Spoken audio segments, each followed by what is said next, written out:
You've been misled about what it takes to sleep deeply and wake up happy.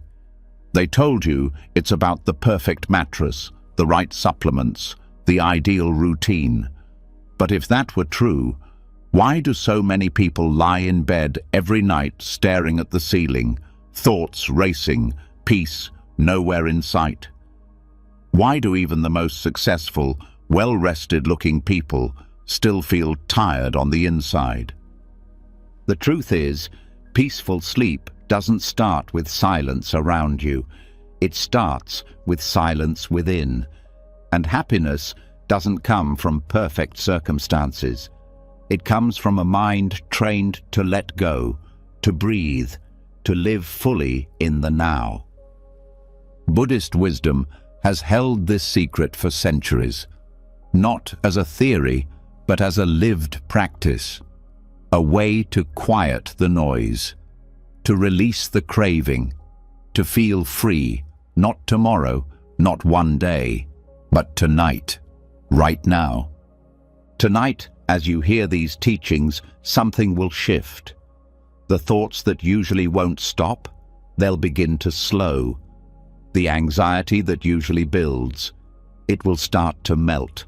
And the tension in your chest you've been carrying for days, it'll feel lighter, softer, easier to let go. This isn't just another nighttime listen. It's a reset for your mind, a doorway into the kind of rest that heals more than your body. It heals your spirit. Are you ready to fall asleep lighter, to wake up truly alive? Let's begin. And now, as your breath starts to slow and your thoughts begin to soften, we step into the first lesson, the one hidden in plain sight, yet often ignored. It's not the world outside that steals your rest. It's something quieter, deeper, more personal, something that keeps whispering even after the lights are out. What if the very thing keeping you awake is the part of your mind that refuses to let go? There is a reason why sleep feels difficult even when everything seems fine. The room is dark. The noise is gone. But inside, the mind clings. It clings to what was said earlier today. It clings to what might happen tomorrow. It clings to who it thinks you are, what it believes must be done, and how things should be. This clinging doesn't shout. It murmurs. It builds tension under the surface. And that tension is what tightens your chest when the world gets quiet. That's what makes your eyelids heavy, but your thoughts heavier. Buddhism teaches that the root of suffering is attachment. Not just attachment to people or possessions, but to ideas, identities, timelines, and expectations. These are the silent thieves of peace. And while it's easy to spot clinging in the middle of a chaotic day, it becomes slippery at night, more subtle, more intimate, because when the body tries to sleep, the mind doesn't always agree. The body wants stillness, the mind wants control. It replays conversations, rewrites outcomes, and rehearses problems. This happens not because the mind is cruel, but because it's scared. Fear is the seed of clinging, the fear of not being enough, the fear of being forgotten, the fear of losing something important. These fears give birth to thoughts that feel urgent, thoughts that refuse to rest. But here's the truth. No solution ever comes from clinging, not in life, not in sleep. Let's go deeper. What is clinging, really? It's the refusal to accept what is. The refusal to allow things to be unresolved, unfinished, imperfect. The subconscious mind, built over years of survival instincts, holds tightly to anything that feels incomplete. And right before sleep, it starts its night shift. It searches for danger. It scans for mistakes. It reopens wounds. because part of the mind still believes it must protect you, that if it lets go, something terrible will happen. But sleep is the opposite of protection. It's vulnerability, it's surrender, it requires trust. That's why it's so hard to rest when you're still mentally gripping onto the need to fix things, to be understood, to prove something, even gripping to the belief that you should be asleep by now. Think about the role you play all day. You're someone's child, someone's partner, a worker, a leader, a dreamer, a caretaker, a survivor. These roles come with expectations, and the mind clings to them because they provide a sense of identity. But as the body lies in bed, those roles no longer serve. Yet the mind doesn't know how to put them down. It keeps wearing the mask, even in the dark. That's why Buddhist teachings speak about the illusion of the self, not to confuse you, but to free you. The person you believe you are is often a story held together by thoughts and memories. And that story gets louder when the world gets quiet. If you've ever laid awake wondering why you're so tired but can't sleep, this is why. The story doesn't rest. It edits itself at 2 a.m., questions its meaning at 3, and compares itself to others by 4. It's not just sleeplessness, it's identification. The more tightly you grip your story, the harder it is to fall asleep. So what can be done? Buddhism doesn't ask you to fight the thoughts. It doesn't tell you to conquer them or drown them out with distractions. It invites you to notice them, not as facts, but as passing clouds. To see your mind clinging and gently say, "It's okay to let go now." It invites you to breathe into the moment, not to escape the noise, but to soften your grip on it. There is no secret formula here, just presence, just awareness. When the mind clings to a regret, you acknowledge the regret, not with judgment, but with curiosity. When it clings to a future outcome, you acknowledge the craving for control. When it clings to an identity, you remind yourself that who you are is more spacious than any role, any label. And yes, this sounds simple, but it's not easy, especially in a world that teaches you to hold on, to always want more, to never stop chasing. But the path to peaceful sleep, the kind that heals, the kind that restores, doesn't start with doing more. It starts with releasing the need to become more. There is a beautiful Buddhist teaching that says, "Let go or be dragged." That is the choice every night. Hold on and be dragged through mental loops, or let go and fall gently into sleep. And letting go doesn't mean giving up. It means trusting that everything unresolved will be okay without your constant effort. That your worth is not found in fixing every mistake. That your future doesn't need to be figured out before sunrise. It means knowing that peace isn't found in answers. It's found in surrender. Think of how the body works. When you cut your hand, you don't have to tell it to heal. It knows. The same is true for rest. Your body already knows how to sleep. It's your mind that forgets how to let it happen.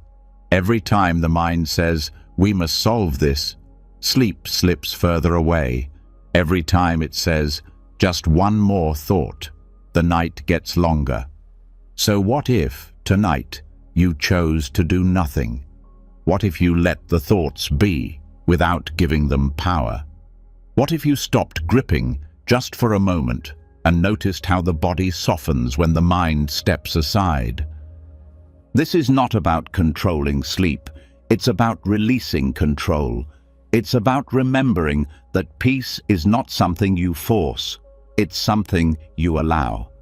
Buddhist monks train for years to master the art of letting go. But the truth is, it starts with the smallest gesture, the willingness to pause, to feel the grip, and to release it, not with force, but with kindness. Letting go is not a one-time event. It's a nightly practice, a moment-by-moment invitation to choose presence over pressure, to choose breath over thought, to choose softness over striving. If you find yourself clinging again, and you will, don't panic. That's part of the path. Awareness is the key. Each time you notice the grip, that's a victory. Each time you return to the breath, that's progress. The point is not to have a perfect night, it's to build a peaceful relationship with imperfection. And this practice doesn't just help you sleep better, it changes how you live. Because the same clinging that keeps you awake at night is the same clinging that causes stress during the day. The fear of missing out, the pressure to perform, the need to prove, to protect, to possess.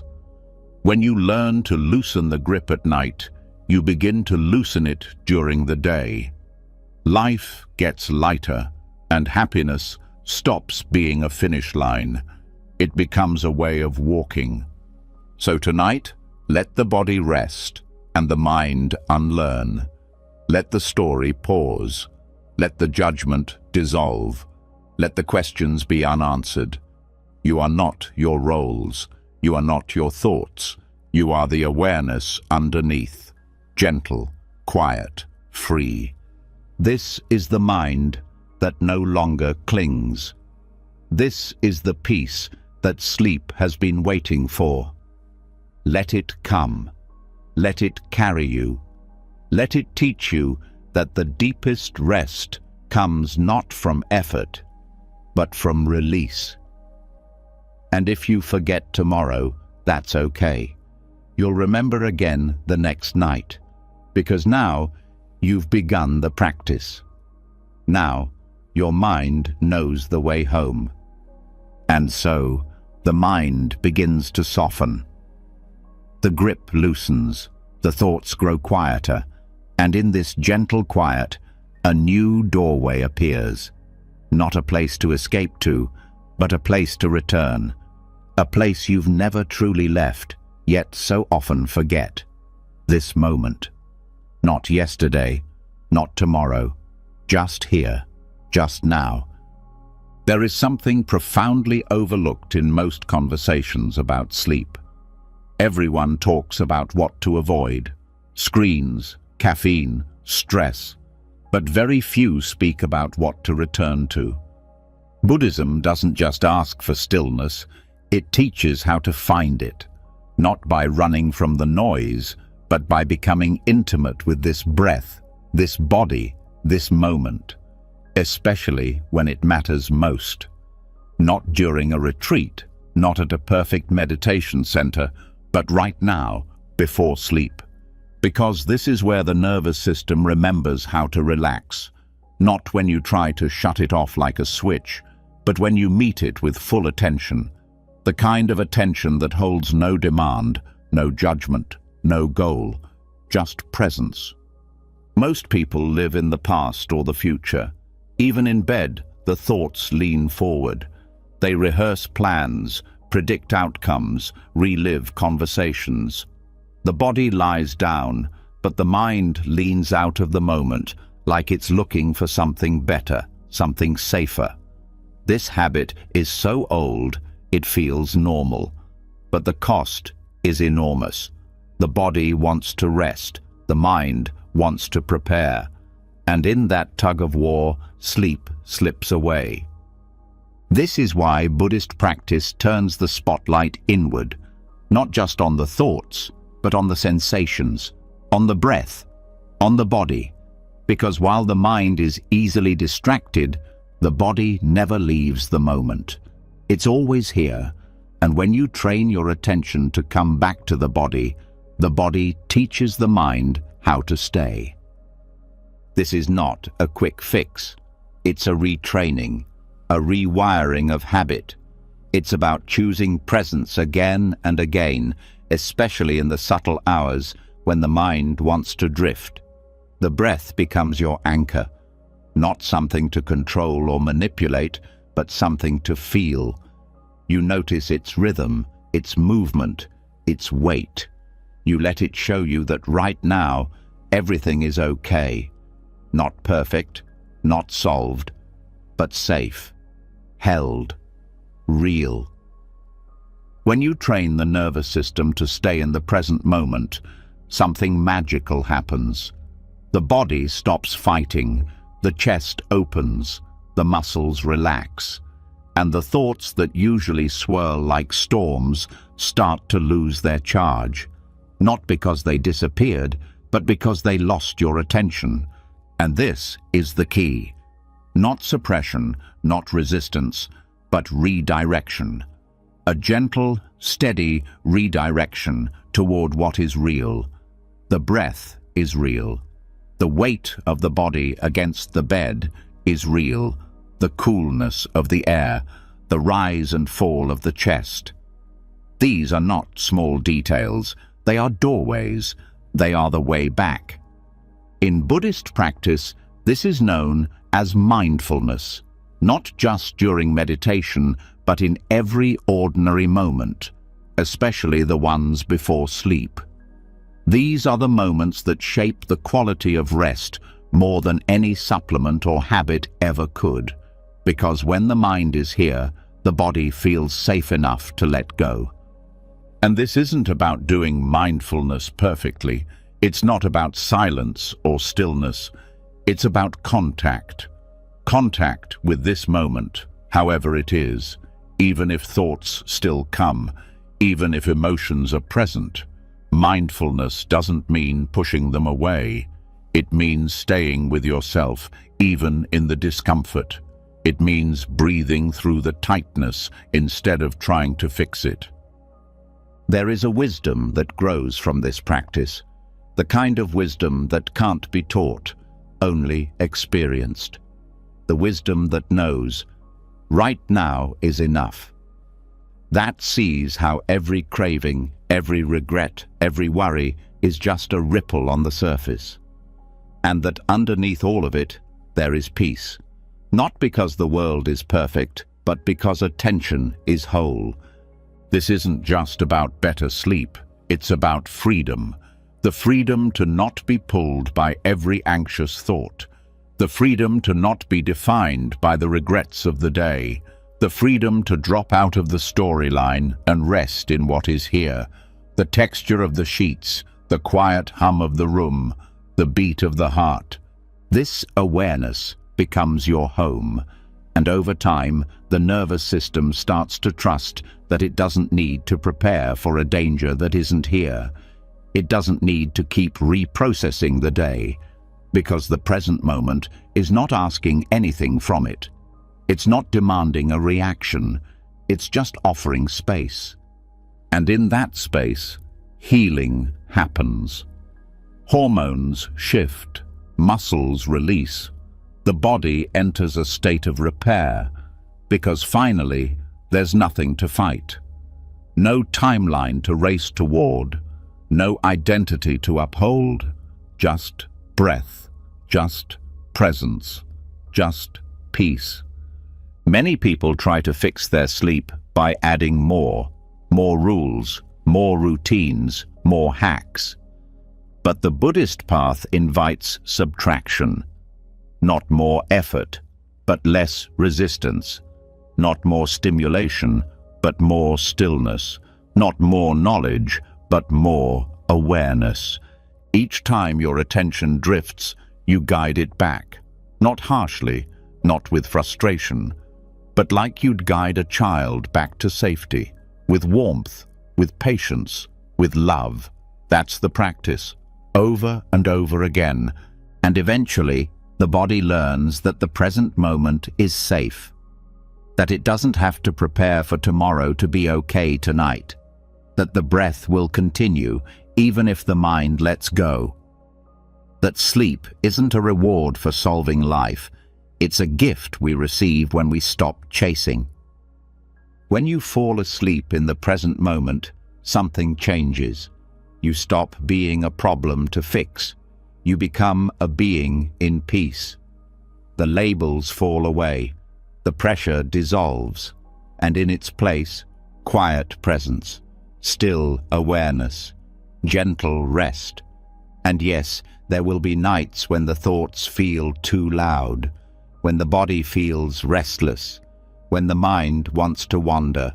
That's okay. Return anyway, not to perfect silence, but to imperfect presence. The practice isn't about controlling the moment.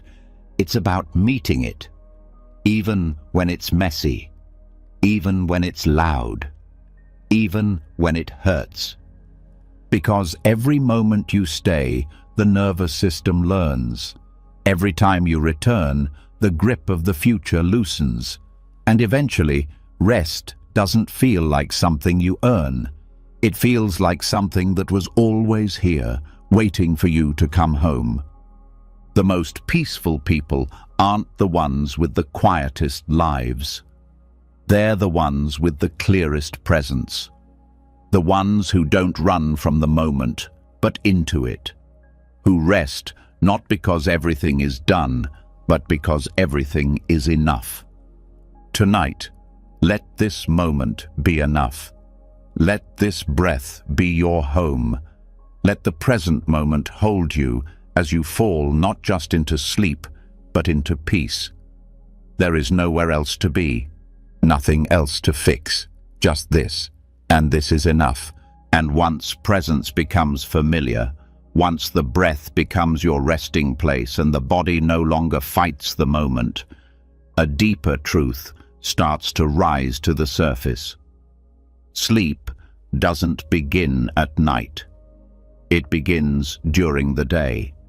The seeds of rest are planted in how the day is lived.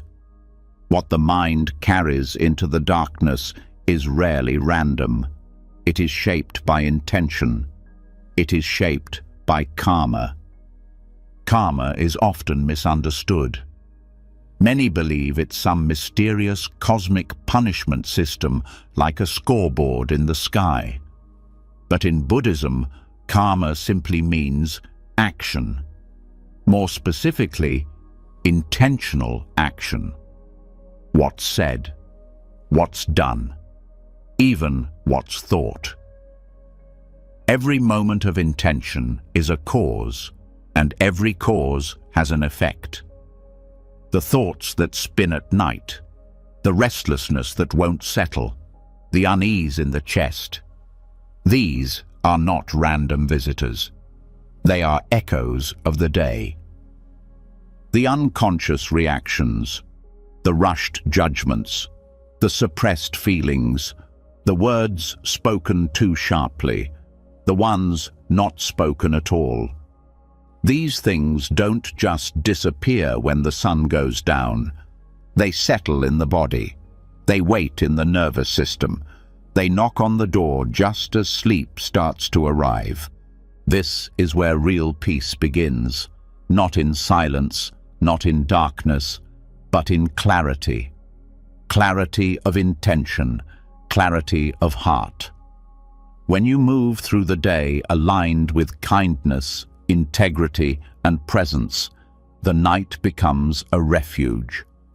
But when the day is filled with resistance, reactivity, or misalignment, the mind stays busy long after the body wants to rest. Unresolved emotion doesn't vanish.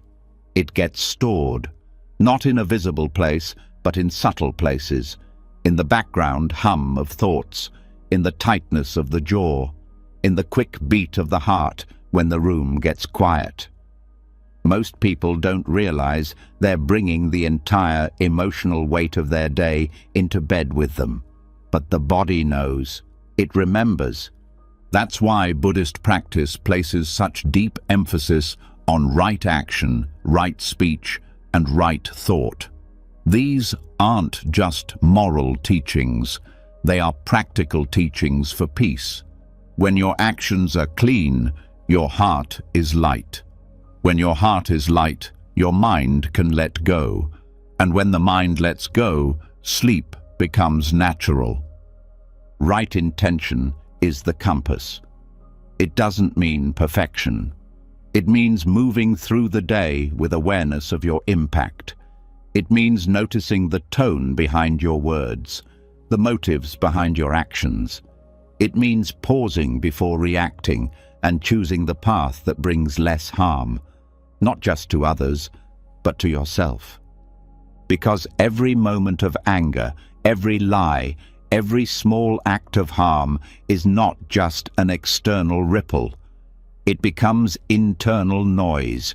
It disturbs the mind. It distorts your peace. And while it might go unnoticed in the rush of the day, it reveals itself in the quiet of the night. There's a reason why monks reflect each evening on their day's actions. It's not to judge themselves, it's to bring awareness, to clean the inner slate, to acknowledge mistakes, to rejoice in kindness, and to let go. This practice is not just for monks, it's for anyone who wants to sleep with a clear heart. Think about how you treat others. Did you speak with care? Did you listen fully?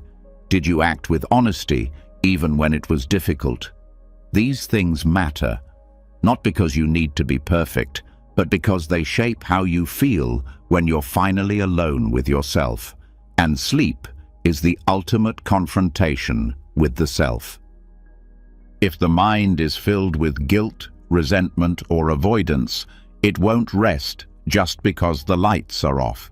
It will churn, it will replay, it will seek resolution that was never given. That is karma in motion, not punishment, but momentum. And momentum is hard to stop once it's been built. This is why ethics in Buddhism are not strict rules. They are tools.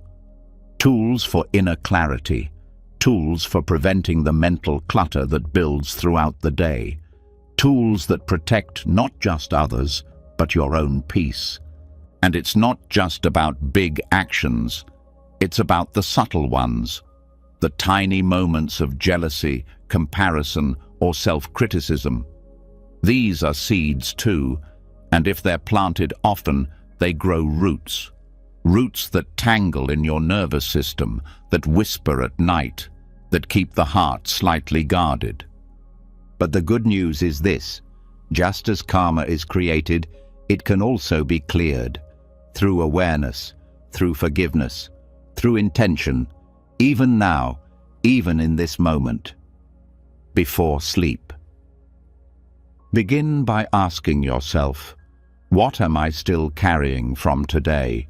What regret, what tension, what unfinished feeling is still echoing inside me? Not to analyze it, just to see it, to hold it gently. Awareness is the first step of purification. Then ask, what can I let go of? Not because it didn't matter, but because it no longer serves. This is how karma softens, not through punishment, through compassion. And this is where ethical clarity comes in. When you live in alignment with what feels true and kind, the mind has less to argue with at night. There's less to defend, less to hide from, less noise. That space is where rest can grow. But when the day is filled with avoidance, the night becomes a reckoning. The thoughts return. The heart feels heavy.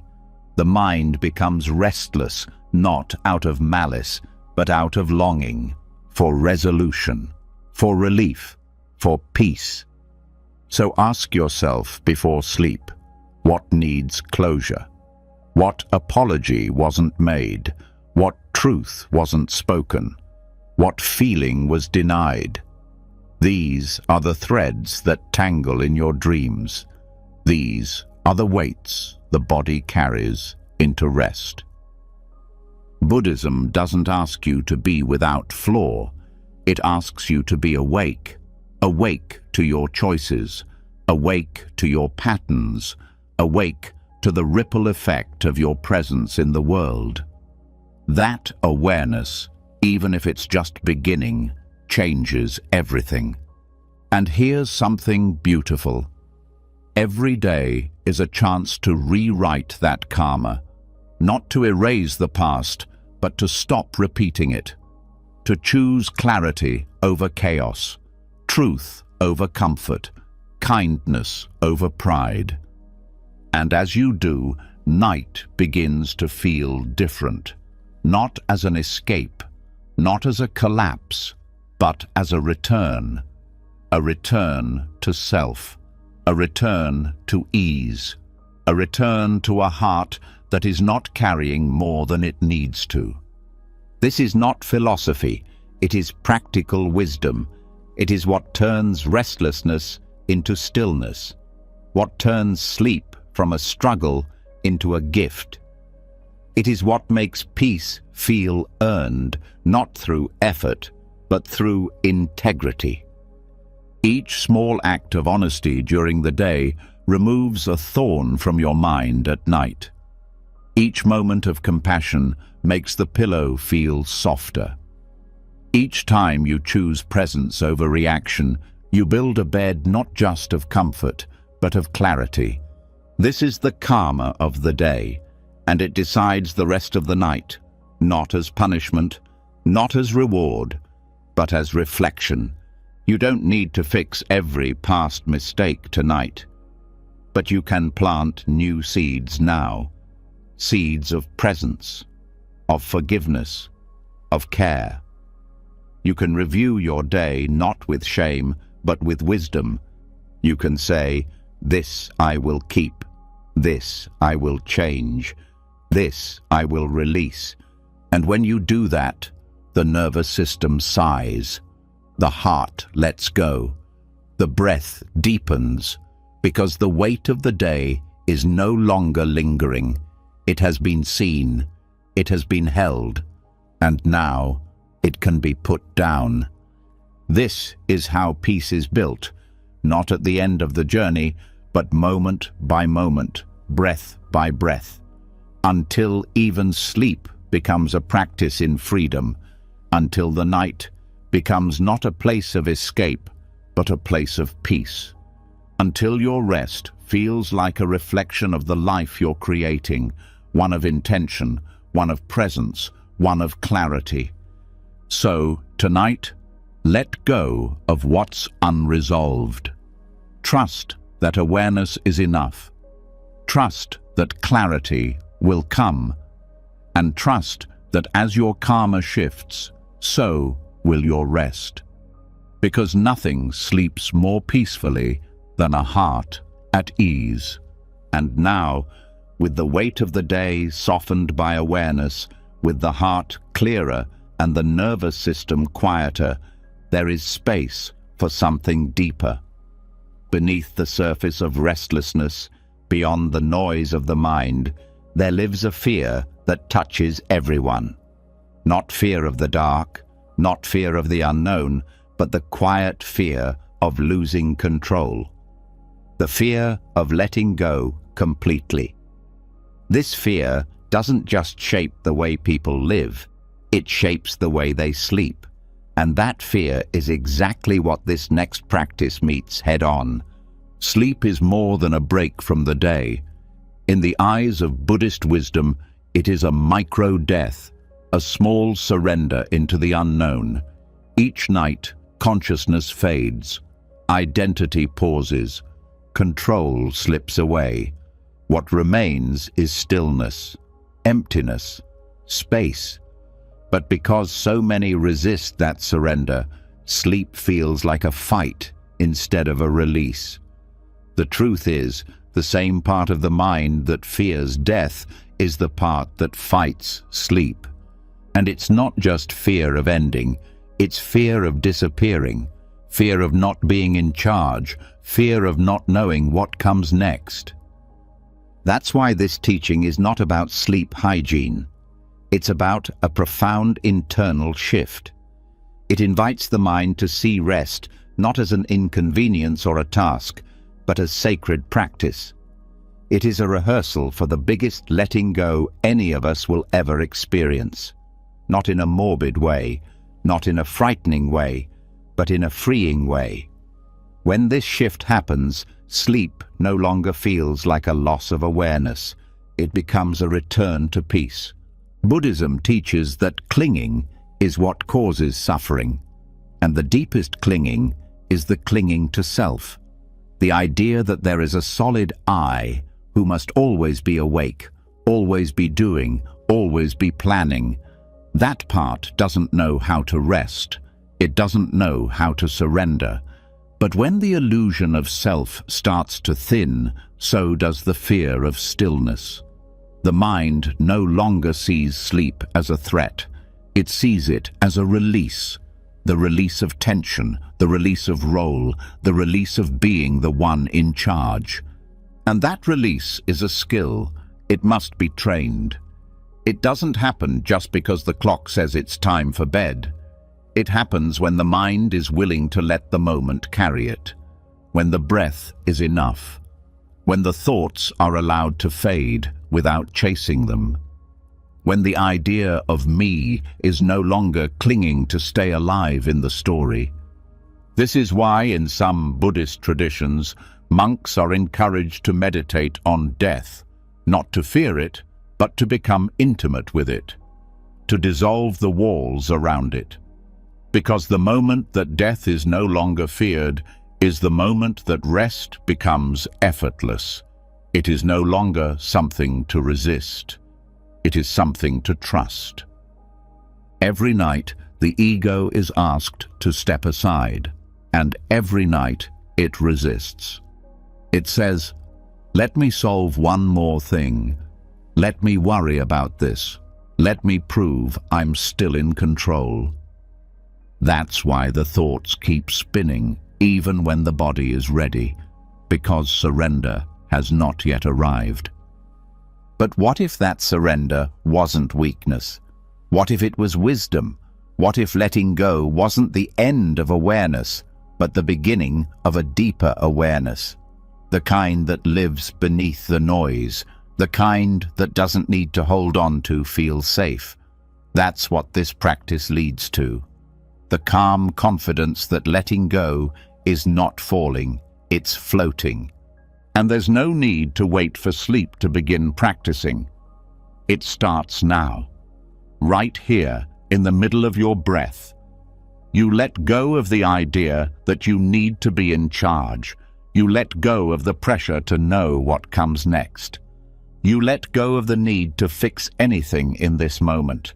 And what rises in that space is not fear, it's openness, curiosity, peace. This is what makes Buddhist sleep practice different. It does not give the mind more tools to control rest. It gives the mind permission to not control anything at all. It teaches that surrender is not a failure. It is a higher form of wisdom. And yes, this takes practice. At first, the mind will rebel. It will say, "If I don't think about this, who will?" It will resist the idea that rest can happen without its permission. But over time, the body teaches the mind. The body says, "You don't need to hold this. You don't need to carry this. You are safe." And this becomes the new rhythm. The letting go doesn't happen all at once.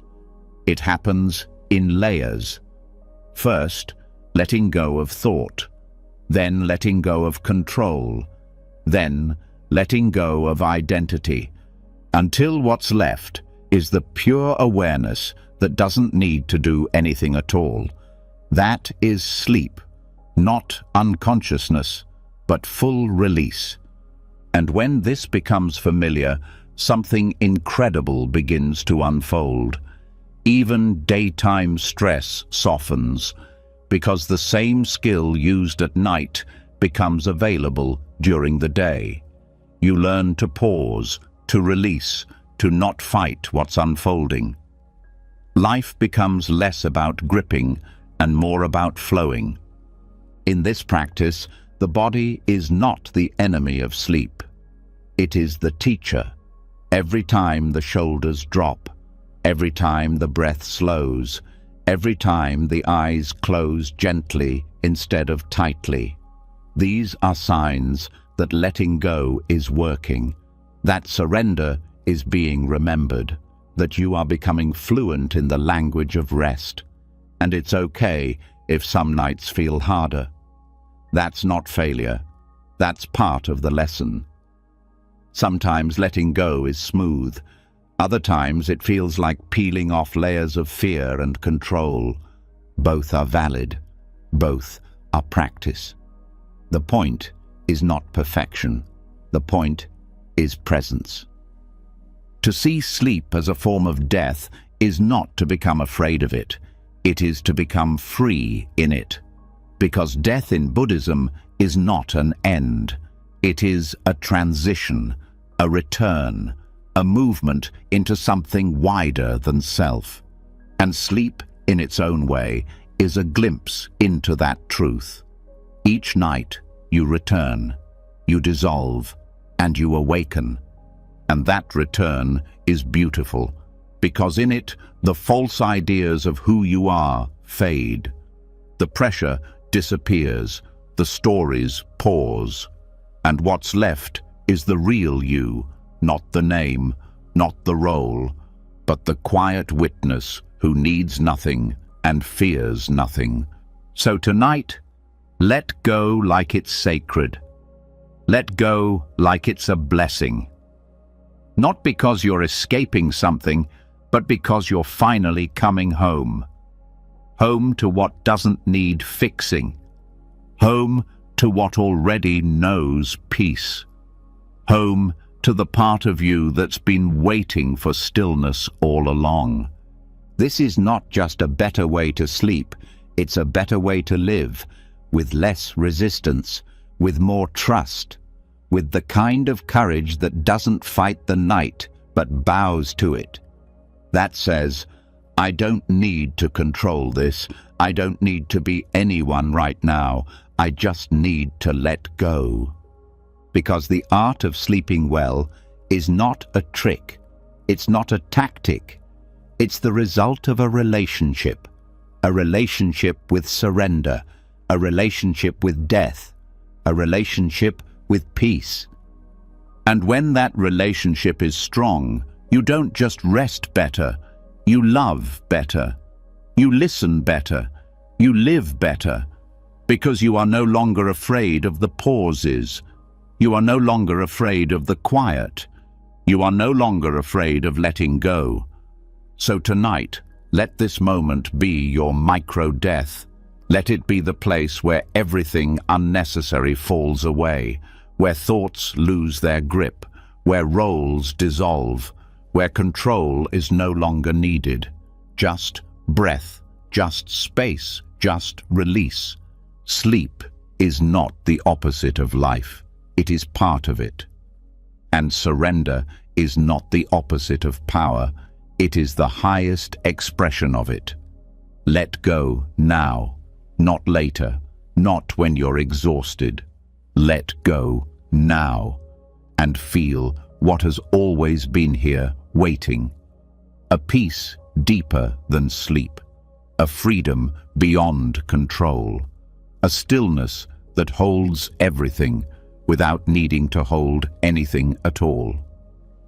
When the body begins to release its grip, when the mind stops pushing and instead opens to stillness, something else becomes possible.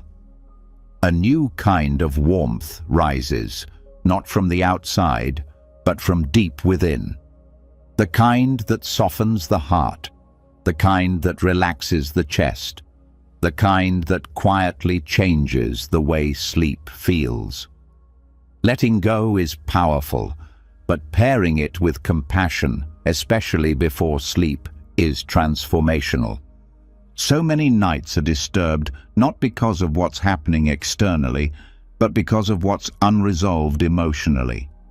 Friction, tension, a heaviness in the heart that lingers from the day. It might not always be clear what's causing it.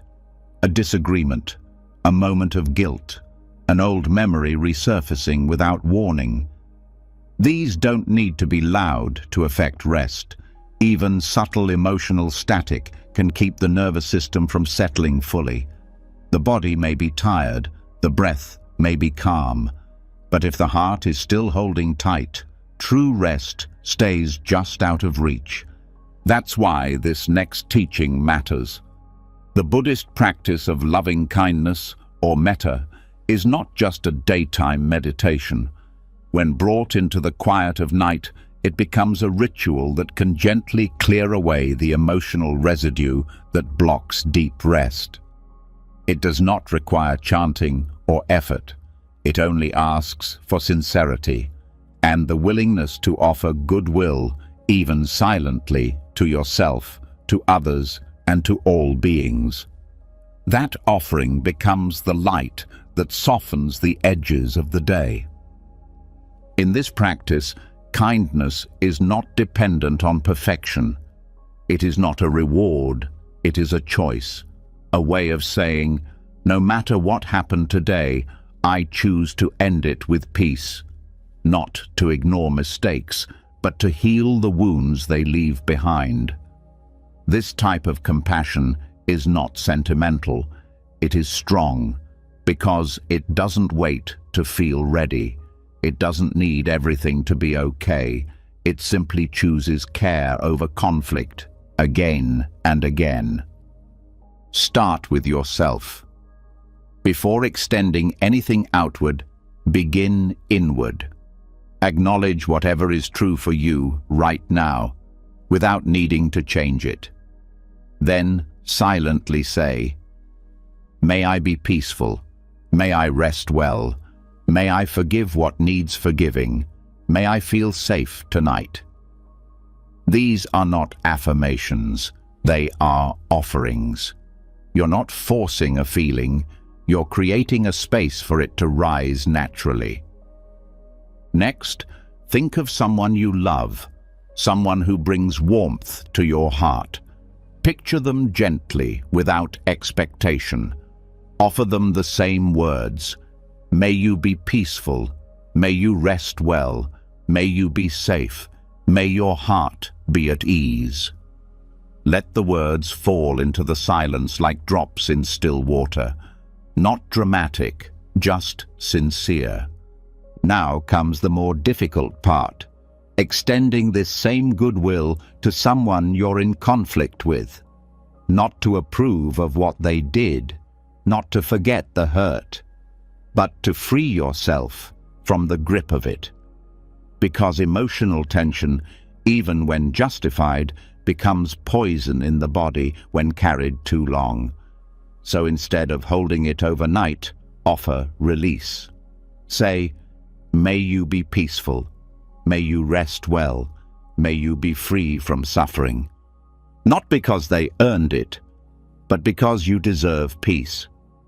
And finally, extend that same compassion outward to all beings, known and unknown, human and animal, friend and stranger.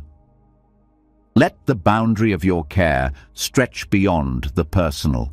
Let it become universal, because deep down, every being wants the same thing: to be safe, to be free from pain, to sleep without fear. And by holding that wish, even silently, the heart begins to open wider than the self. This ritual doesn't need to be long. It doesn't need to be perfect. But the more it's practiced, the more it becomes a signal to the nervous system that it's safe to relax, that there is no battle to fight tonight, that the mind and the heart are on the same team. In Buddhism, this is known as cultivating wholesome mental states, states that reduce reactivity, soften resistance, and prepare the mind for deep rest. And the beauty of this practice is that it works even when the day was chaotic, even when emotions are tangled, even when you don't feel particularly kind. Because it's not about forcing a mood, it's about choosing a direction, turning the heart gently toward peace, even if only a few degrees. That's enough. Over time, this practice creates emotional muscle memory. The heart becomes used to softening. The mind becomes quicker to forgive. The body becomes safer to sleep in, because you're no longer carrying the unspoken weight of reactivity. You're not dragging grudges under the sheets. You're not punishing yourself for mistakes you can no longer change. You're just here, present, compassionate, ready to rest. And it's not just about others. Extending loving kindness toward yourself each night rewires the inner dialogue. The voice that used to criticize begins to calm. The tension of unmet expectations begins to melt. And instead of falling asleep feeling behind, broken, or overwhelmed, you fall asleep feeling held. This creates a pattern, not of avoidance but of gentle resolution, a nightly pause where healing can happen, not through force but through forgiveness, not through analysis but through compassion. The mind may still wander, the emotions may still rise, but in the presence of loving kindness, they lose their edge, they soften, they pass. There is also science behind this. Studies have shown that compassion-based practices reduce cortisol, regulate heart rate, and activate areas of the brain associated with empathy and emotional regulation. But beyond science, there is the quiet truth you feel in your body when you practice it. The lightness in the chest, the warmth in the belly, the feeling of being okay, even if nothing outside has changed. This is how sleep becomes sacred again. Not just something to squeeze in between distractions, but a closing ritual that honors your humanity. That says, this day was enough, I was enough, and now I rest. It might seem small, but this act of ending the day with kindness is revolutionary. In a world that rewards speed, noise, and judgment, to pause and offer love, even silently, is a radical return to what matters. And when this becomes your bedtime ritual, sleep starts to feel less like escape and more like return.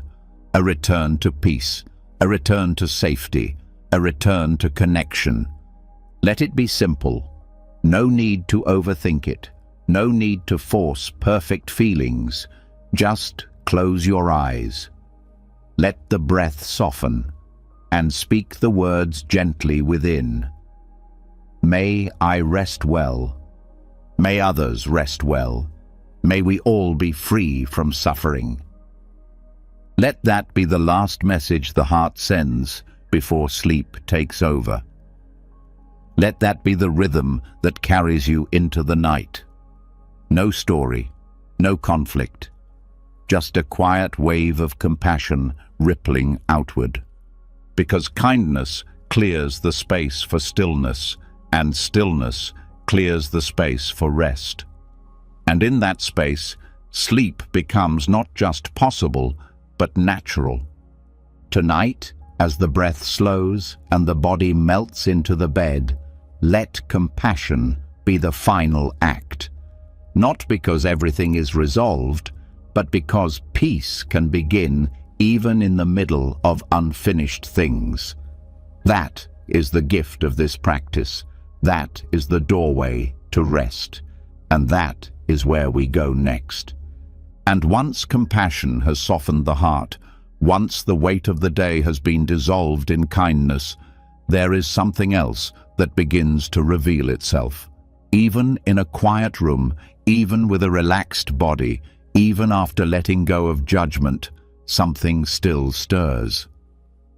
Thoughts, not just thoughts, but thoughts that arrive with urgency, thoughts that pretend they matter more now than they did all day. This is the next illusion, one of the most convincing and one of the most exhausting. The illusion that every thought at bedtime must be solved right now. It starts subtly. One thought slips in, disguised as a gentle reminder. Then another follows, a little louder, a little heavier. Before long, the mind is sprinting in circles, replaying conversations, planning tomorrow, inventing problems that didn't even exist a few minutes ago, and it always feels so real, so important, so immediate.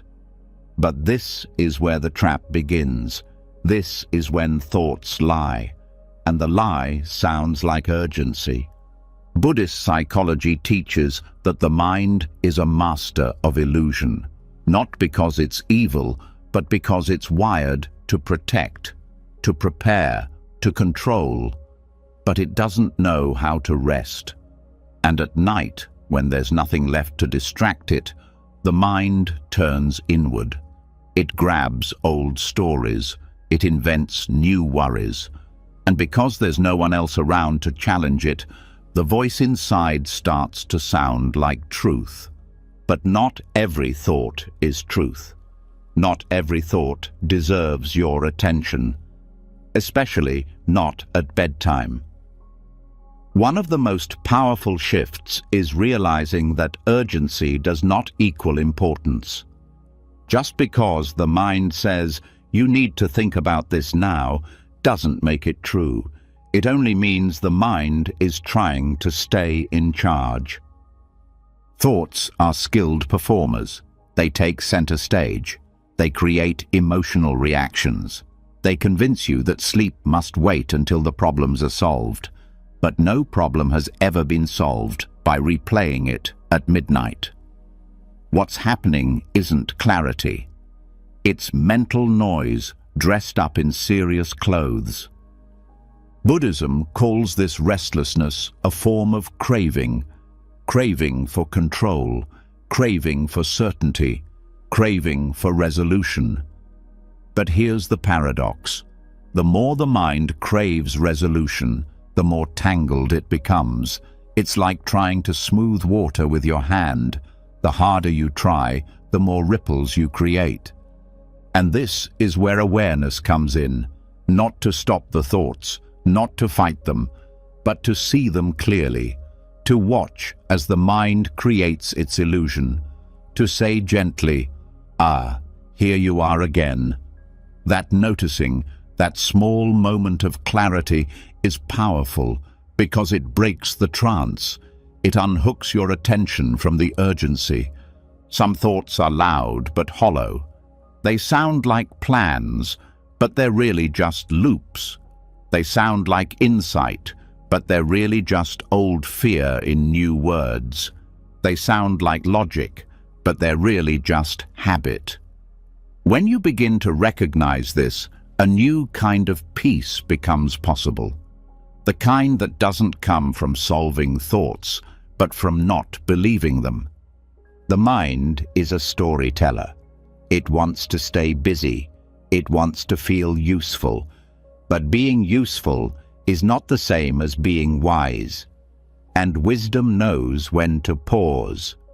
Wisdom knows when to say, "This can wait." Wisdom knows that no insight born from exhaustion will ever bring peace. And this wisdom grows through practice. Each time you notice a thought pretending to be urgent, you gently shift your attention back to the breath, back to the feeling of the body, back to the safety of this moment, not to escape, but to anchor, because this moment is real. This thought is just passing through. Over time, this becomes a habit. The mind will still create stories. That's its nature. But you no longer get caught in them. You no longer follow every mental thread to its end. You see it, you breathe, you return, again and again. There's a phrase in Buddhist thought: thoughts are not the enemy. Believing them without question is. When thoughts pretend to be urgent, they often carry emotional hooks: guilt, worry, regret. These emotions are not problems, they're signals. They're telling you the mind is trying to fix something that cannot be fixed right now, not because you're incapable, but because it's not the right time.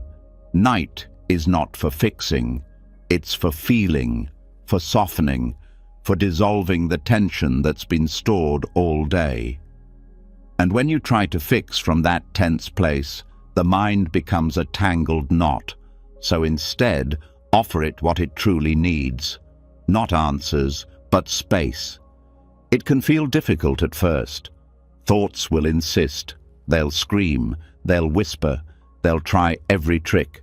But the more you practice staying present, the more their grip weakens. They may still arise, but they no longer define the night. You see the show without becoming the actor, and sometimes thoughts that feel urgent are actually feelings trying to be heard. Underneath the thought, "What if this goes wrong?" is often fear. Underneath, "Why did they say that?"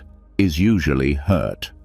Underneath, "I need to fix this now," is often helplessness. When you meet the emotion, the thought loses power. When you give the emotion space to be, the urgency starts to fade. Buddhism invites you to look gently, not with judgment, not with resistance, but with clear seeing, to watch the mind try to protect you, and to thank it softly while choosing not to follow. This is not denial, it's wisdom, because true peace is not the absence of thought, it's the absence of attachment to thought. So what can you do when urgency rises at bedtime? Begin by breathing slower. Slowness tells the body there is no emergency. Let the shoulders drop, let the belly soften, let the jaw release.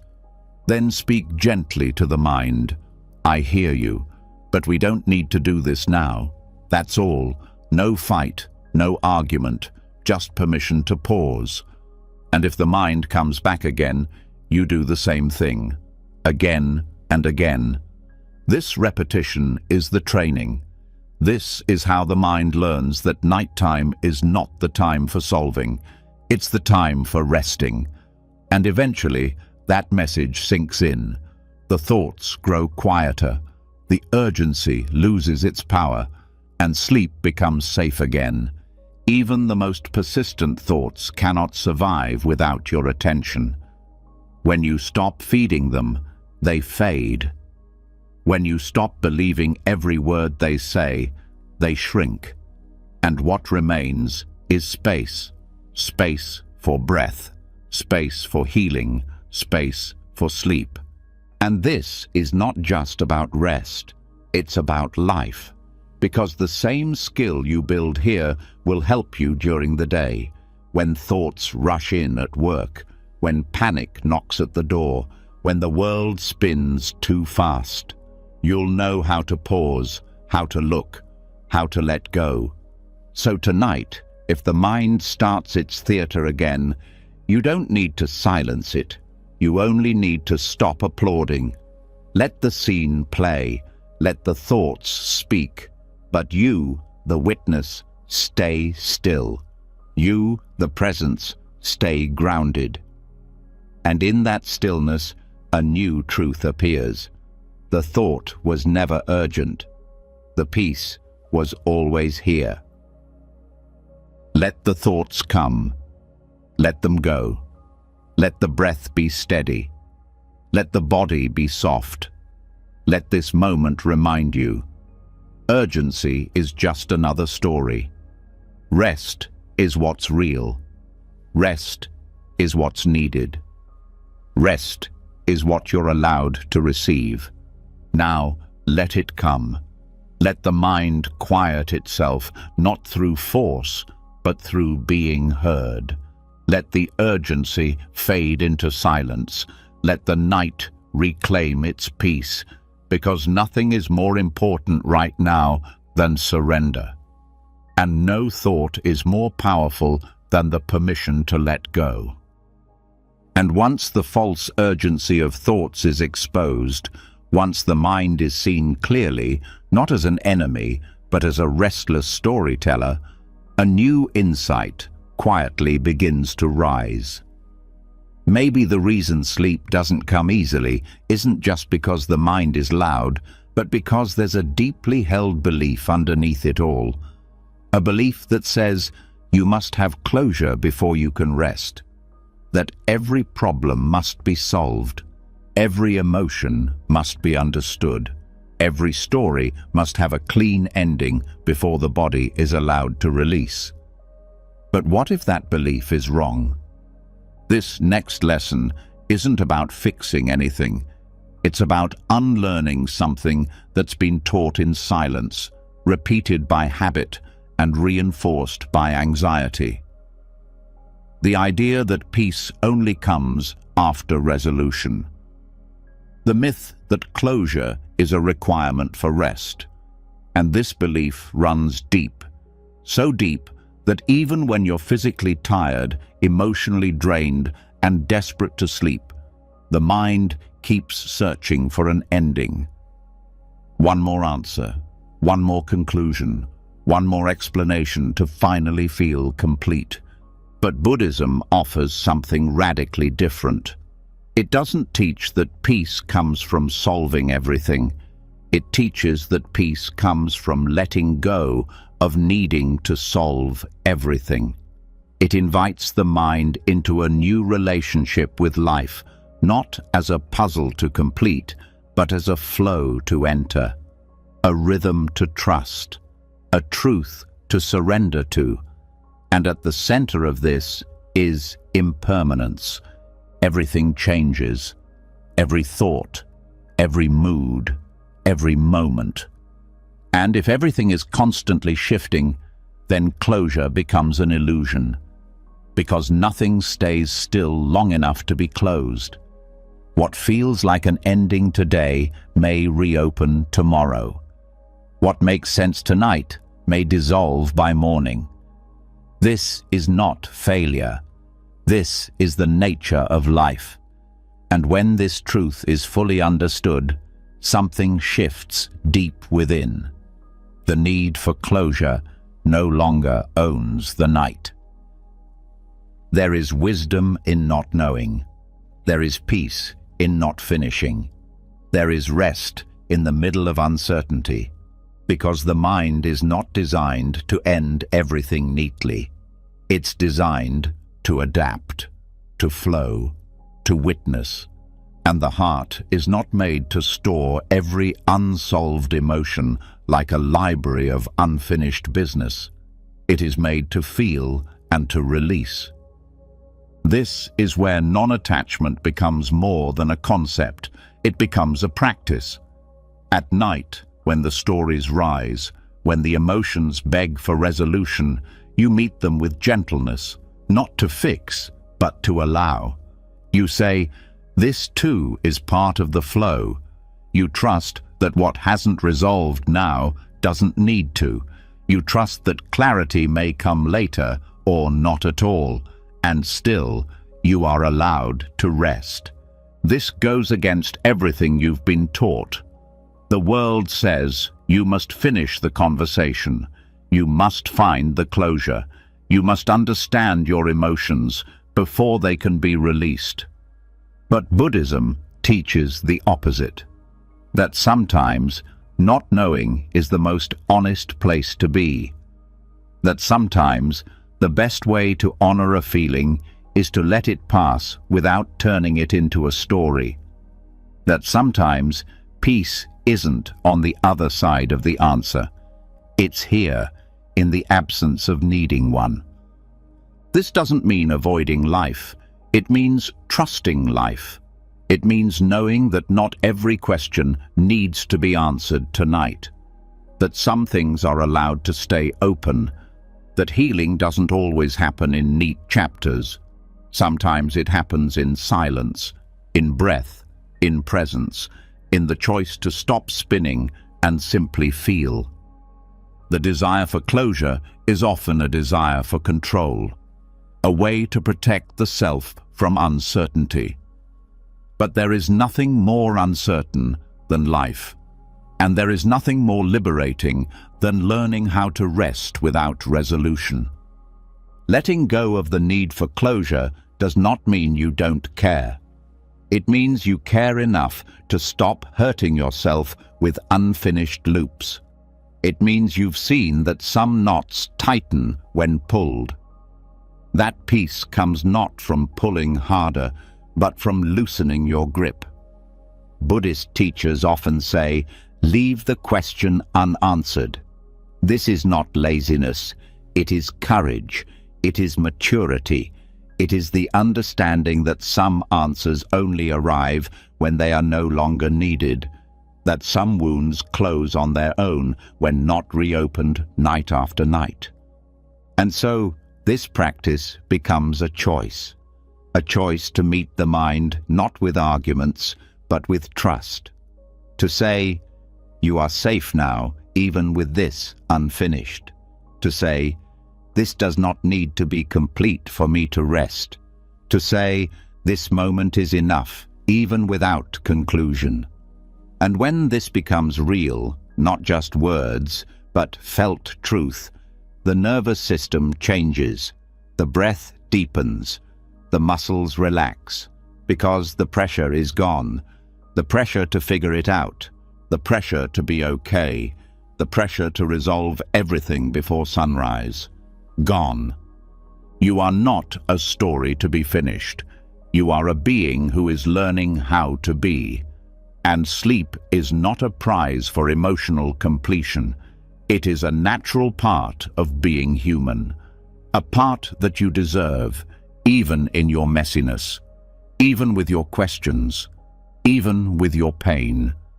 In fact, some of the most restful nights come not from clarity, but from surrender, from saying, "I don't know, and that's okay," from saying, "This doesn't feel complete, but I will rest anyway," from saying, "I will stop chasing closure and start trusting space."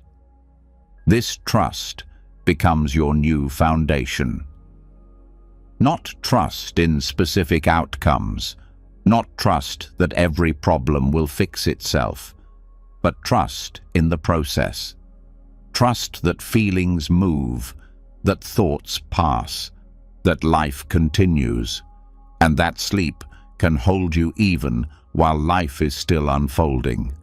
So, as you lie down tonight, if your mind returns to something unfinished, don't push it away, don't analyze it. Just greet it gently, say hello, say thank you, and let it pass like a wave. Trust that you are allowed to sleep before it's resolved. Trust that rest does not depend on completion. Trust that closure is not the gatekeeper of peace. This is how you make peace with the night.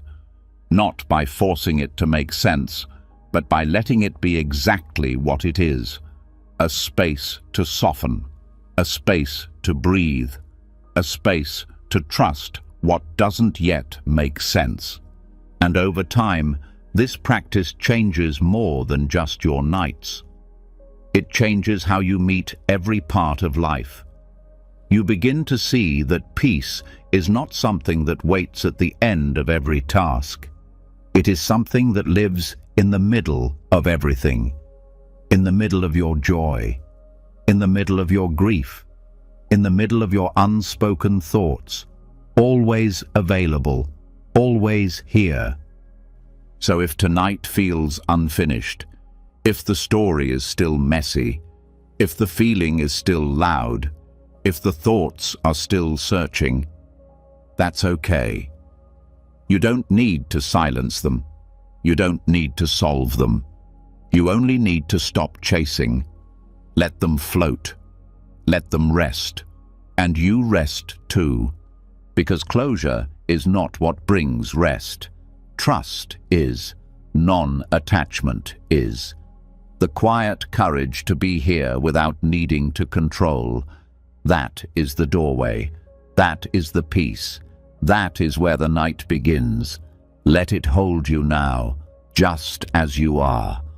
Unfinished and still enough.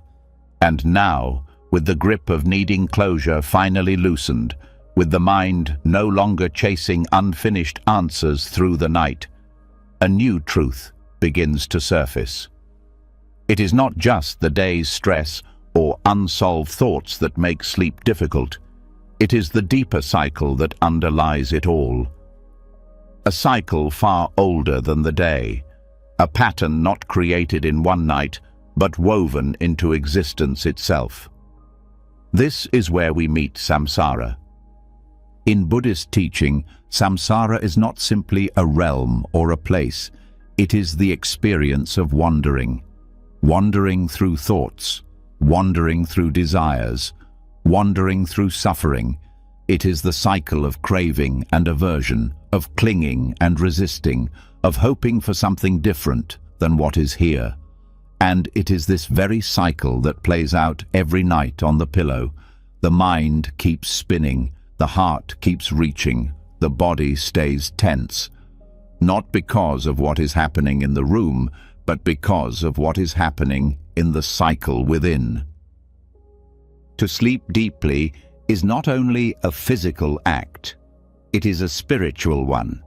It is a moment where you step outside of the wheel, where grasping stops, where seeking ends, where there is nothing to chase and nothing to run from.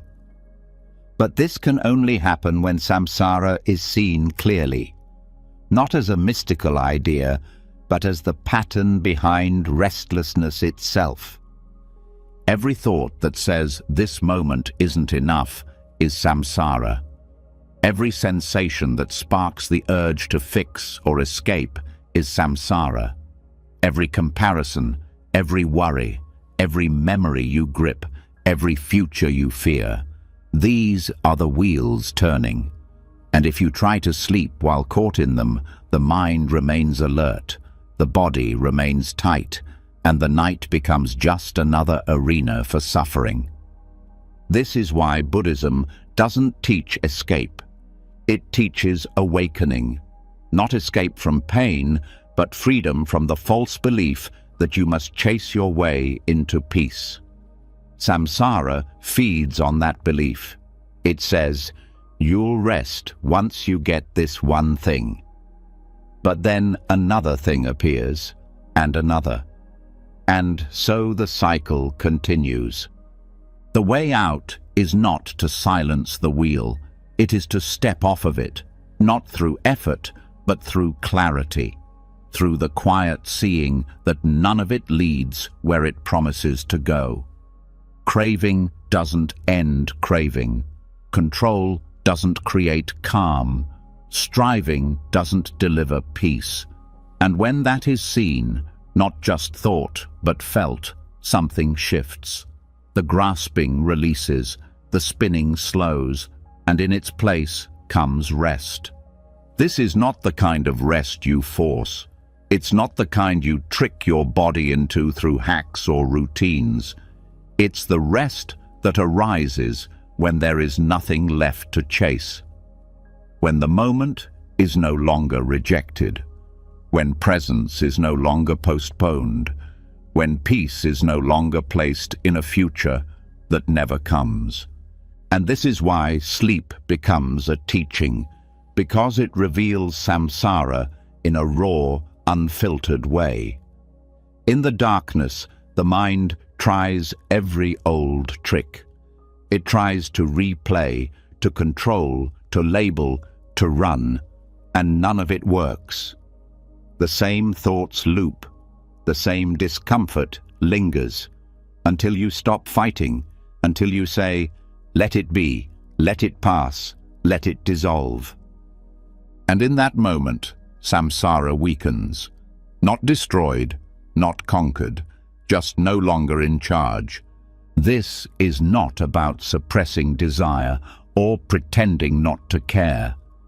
It's about releasing the need to satisfy every desire before peace is allowed, about not needing every condition to be perfect before stillness is welcome, about not needing every emotion to be wrapped in clarity before the heart can soften.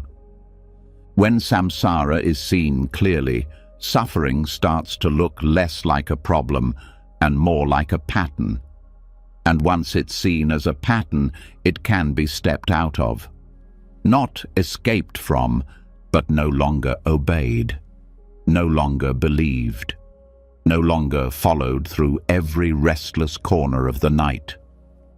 The teachings often describe this as the end of becoming, the end of always needing to be someone, go somewhere, fix something. The end of constant mental movement. That stillness, pure, open, and alive, is what sleep becomes when samsara is paused. This doesn't mean you become detached or cold. In fact, the opposite. When the cycle of craving is seen through, you become more present, more kind, more alive. Because you are no longer distracted by needing everything to be different. You can feel without fleeing. You can think without following. You can rest without earning it. And so the practice becomes one of awareness. You lie down and you feel the urge to think, to plan, to evaluate. And you don't fight it. You just notice it. You say, "Ah, this too is samsara." And in that recognition, you don't have to engage. You don't have to fix. You don't have to resist. You can just rest. The cycle loses its power when it's seen. It becomes like a game you've played too many times. The thrill is gone. The storyline doesn't stick. You can smile at it. You can bow to it. But you don't have to join. And even if the thoughts come back, and they will, you meet them differently. Not as enemies, not as urgent tasks, but as echoes of a pattern you no longer feed.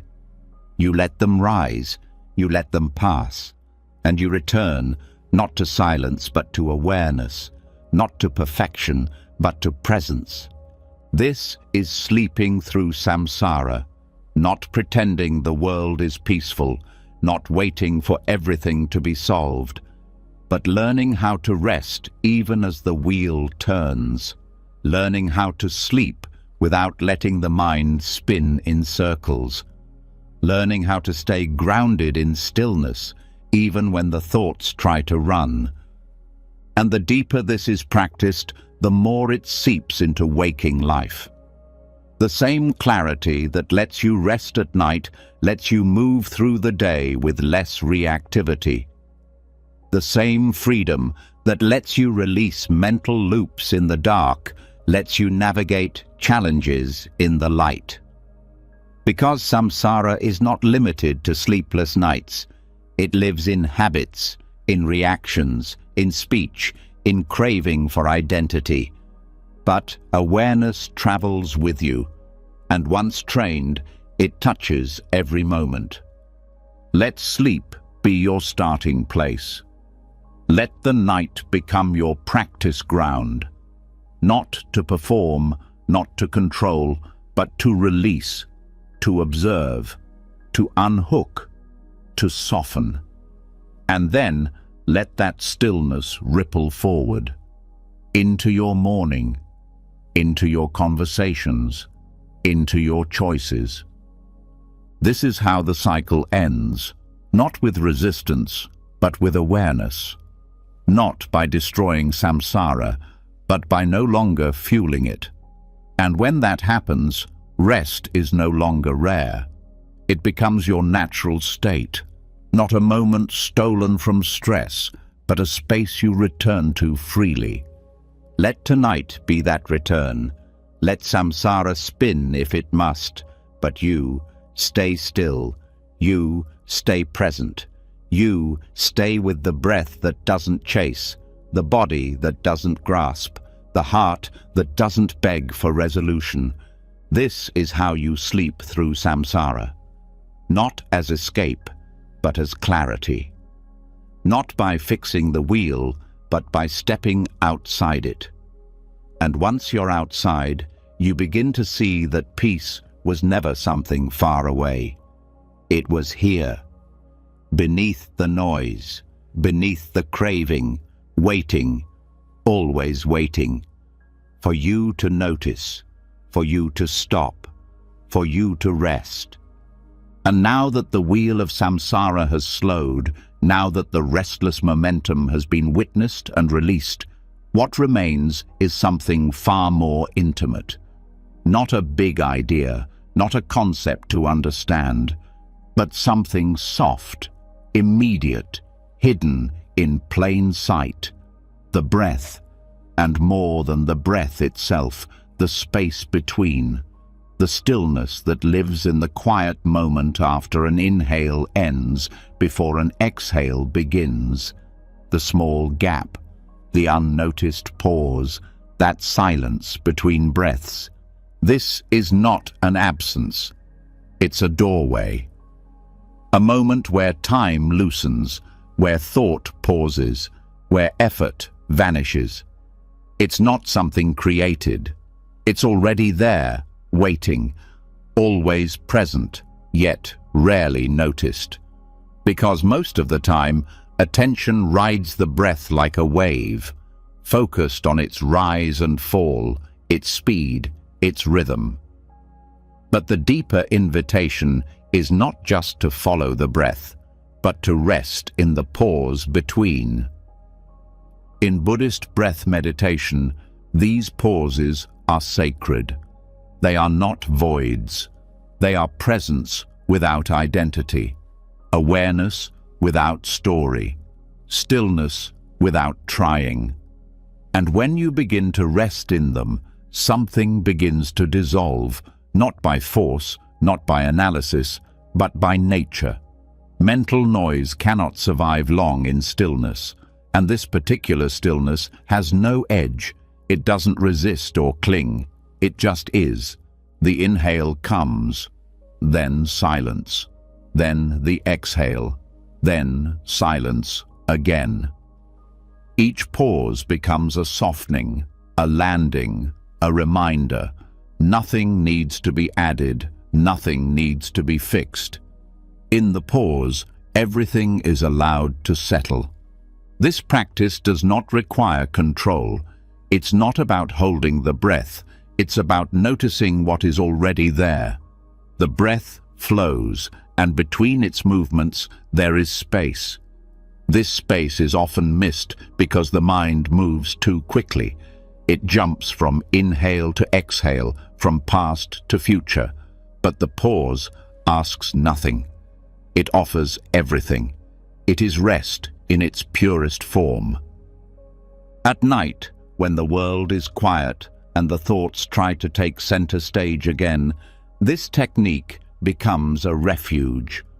Not because it silences the mind with force, but because it gives the mind somewhere deeper to rest, something quieter than thought, more trustworthy than emotion, more stable than control. The silence between breaths is not dramatic. It doesn't announce itself. That's why it's so powerful. It is the doorway into the part of you that isn't trying to become anything. The part that already is. The part that doesn't carry tension because it's not attached to any role or outcome. When attention settles there, even briefly, the body relaxes in ways that no technique can force. The nervous system recalibrates. The mind slows, not because it's told to, but because it finds peace naturally in that stillness. In Buddhist mindfulness training, this is known as sati, the act of remembering. Remembering the breath, remembering the present, remembering the pause that holds it all. This is not remembering with the mind. It's remembering with awareness, coming home to the simple truth that you are alive and that this moment is complete, even without explanation. Each time the mind begins to spin again, you return to the breath, to the pause, to the space between, not as escape, but as re-entry into what's real. This practice builds over time. The body begins to expect stillness. The mind begins to trust it. And instead of pulling away from the present, you begin to sink into it. The silence between breaths is not about emptiness. It's about fullness without movement, presence without effort, peace without needing a reason. It is where all striving fades, where thoughts have no anchor, where self-definition pauses and awareness expands. And the more you rest there, the less you need from sleep. Because the mind is no longer working overtime. The heart is no longer gripping.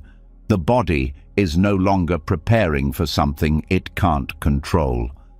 The silence between breaths teaches you how to rest while awake.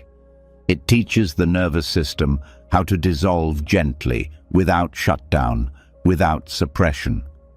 You can begin by simply noticing the moment after you breathe in. Let your attention rest there for just one beat, not holding it, just noticing. Then let the breath flow out. And again, after the exhale, pause. Feel the stillness. Even if it's short, even if the mind tries to move, keep coming back. With each return, something settles deeper. The attention becomes finer, more sensitive, not distracted by the surface of things, not thrown around by thoughts, but anchored in that gentle space that holds everything together. The gap is small, but the peace inside it is enormous. And it's always available, even in moments of stress, even in moments of pain. The breath continues, the silence remains, waiting, patient, undisturbed. And when you build a relationship with that silence, you carry it with you, into your evenings, into your sleep, into your life. This practice is not about becoming someone new. It's about removing the noise that hides who you've always been. The breath does not ask you to change. It invites you to return. The pause between breaths does not require understanding. It only asks for presence. And that presence heals, softly, fully, quietly. There are no steps to master, no levels to unlock. Only the willingness to pay attention to what's already happening. The body breathes, the mind watches, the heart softens, and in the space between all of it, peace arrives. This kind of peace doesn't announce itself. It doesn't glow. It doesn't make promises. But it transforms the quality of your life in quiet, lasting ways. You become less reactive, less tangled, more grounded, more present, because you're no longer floating on the surface of your thoughts. You're resting in the stillness underneath. Let this be your anchor tonight. Not a mantra, not a goal, just breath, just pause, just space. Let each breath lead you to its silence. Let each silence lead you to yourself. Let each return show you that you never really left. This is the practice. This is the doorway. This is the rest your body has been waiting for. Not something to achieve, something to allow. The silence between breaths. Small, subtle, sacred, and completely enough. And after resting in the stillness between breaths, after discovering that peace doesn't come from adding more, but from becoming less involved in the noise, a subtler layer begins to rise. Even when the body is still, even when the thoughts soften, something deeper can remain. A sense of identity. A quiet narrative running underneath the silence. The belief that this is who I am. And for many, especially those who struggle with rest, that belief sounds like this: I'm a bad sleeper. This single sentence seems harmless, almost factual, but Buddhist wisdom reveals something far more powerful and far more dangerous about it. The moment the mind accepts that label, not as a passing condition, but as a definition, it locks itself into suffering. Not because the body can't sleep, but because the self has become attached to the identity of someone who can't. In Buddhist teachings, this is the illusion of self, the mind's tendency to attach to roles, labels, patterns, and treat them as permanent truths. When the mind says, I am an insomniac, it is not simply describing experience. It is creating a framework through which every future moment is filtered. Every yawn becomes proof. Every restless night becomes a prophecy fulfilled. Every attempt to sleep becomes an uphill battle, not because of the body, but because the identity says, this is hard for me, this is who I am. The non-self teaching in Buddhism, known as anatta, points to the liberating truth that the self is not fixed. There is no unchanging me inside. There are patterns, conditions, causes and effects, but no permanent identity holding it all together. When you understand this, even partially, the grip of labels starts to dissolve. The story loses its weight, and the suffering born from clinging to identity begins to fade. Renouncing the identity of the insomniac does not mean pretending you sleep well. It means seeing clearly that difficulty sleeping is a condition, not a character trait. It's an experience, not a personality. The difference is everything. Because when the difficulty becomes an identity, the nervous system reacts before the night even begins. The mind prepares for battle, the body tightens, the breath shortens. The fear of not sleeping becomes a self-fulfilling prophecy. But when the difficulty is seen as a passing condition, shaped by habits, stress, energy, environment, it becomes workable. It can shift. It can improve. Not because the self gets better, but because the illusion of self loosens. And this loosening is freedom, not from sleeplessness, but from the need to make it personal. Buddhist psychology shows that suffering is magnified when discomfort is taken personally. When you say, "This is happening to me," instead of "This is simply happening," the more tightly you grip your role in the experience, the more difficult the experience becomes. The identity of the insomniac is sticky. It gets reinforced by conversations, by labels from professionals, by years of evidence. But Buddhism asks a deeper question. Who are you when no thought arises? Who are you when you're not telling yourself any story? Who are you in the silence between breaths? That's where the false identity begins to crumble, because in that silence there is no insomniac, no sleeper, no narrative, just presence, just awareness, just life unfolding. And it's in that moment you start to realize sleep isn't being blocked by your body. It's being blocked by your relationship to who you think you are. The thought, "I can't sleep," isn't just a report. It's a rehearsal. Every time you say it, even internally, you rehearse being someone who struggles, and the body, loyal to your beliefs, responds accordingly, but you can begin to let go. Gently, not by forcing a new belief, not by replacing "I'm a bad sleeper" with "I'm a great sleeper." That's still identification. The invitation is deeper, to let go of needing to identify at all, to meet the night without a label, to meet the moment without dragging the past into it. This moment has never happened before. This night is not the same as the others. Your body is not the same. Your mind is not the same. And yet, the story says it is. That's the trap. The story folds time. It creates patterns out of memory, and then uses those patterns to predict the future. But sleep doesn't happen in the past or future. It happens now, in a body that breathes, in a moment that is alive. When the mind says, "This will be another bad night," it's not telling the truth.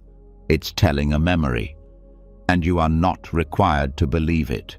So how do you step out of the identity? You start with awareness. You notice when the label arises. You hear the thought, "I can't sleep," and instead of reacting, you respond, "That's just a thought." You hear, "I'm someone who always struggles," and you pause. That's just a story. You return to the breath. You return to the body. You return to presence. Not to fix anything, but to see clearly. Each time you step out of the story, you weaken the identity. Each time you rest in awareness, you create space. And sleep happens in space, not in story. This doesn't mean you'll never have another restless night. It means the restlessness won't define you. It won't become who you are.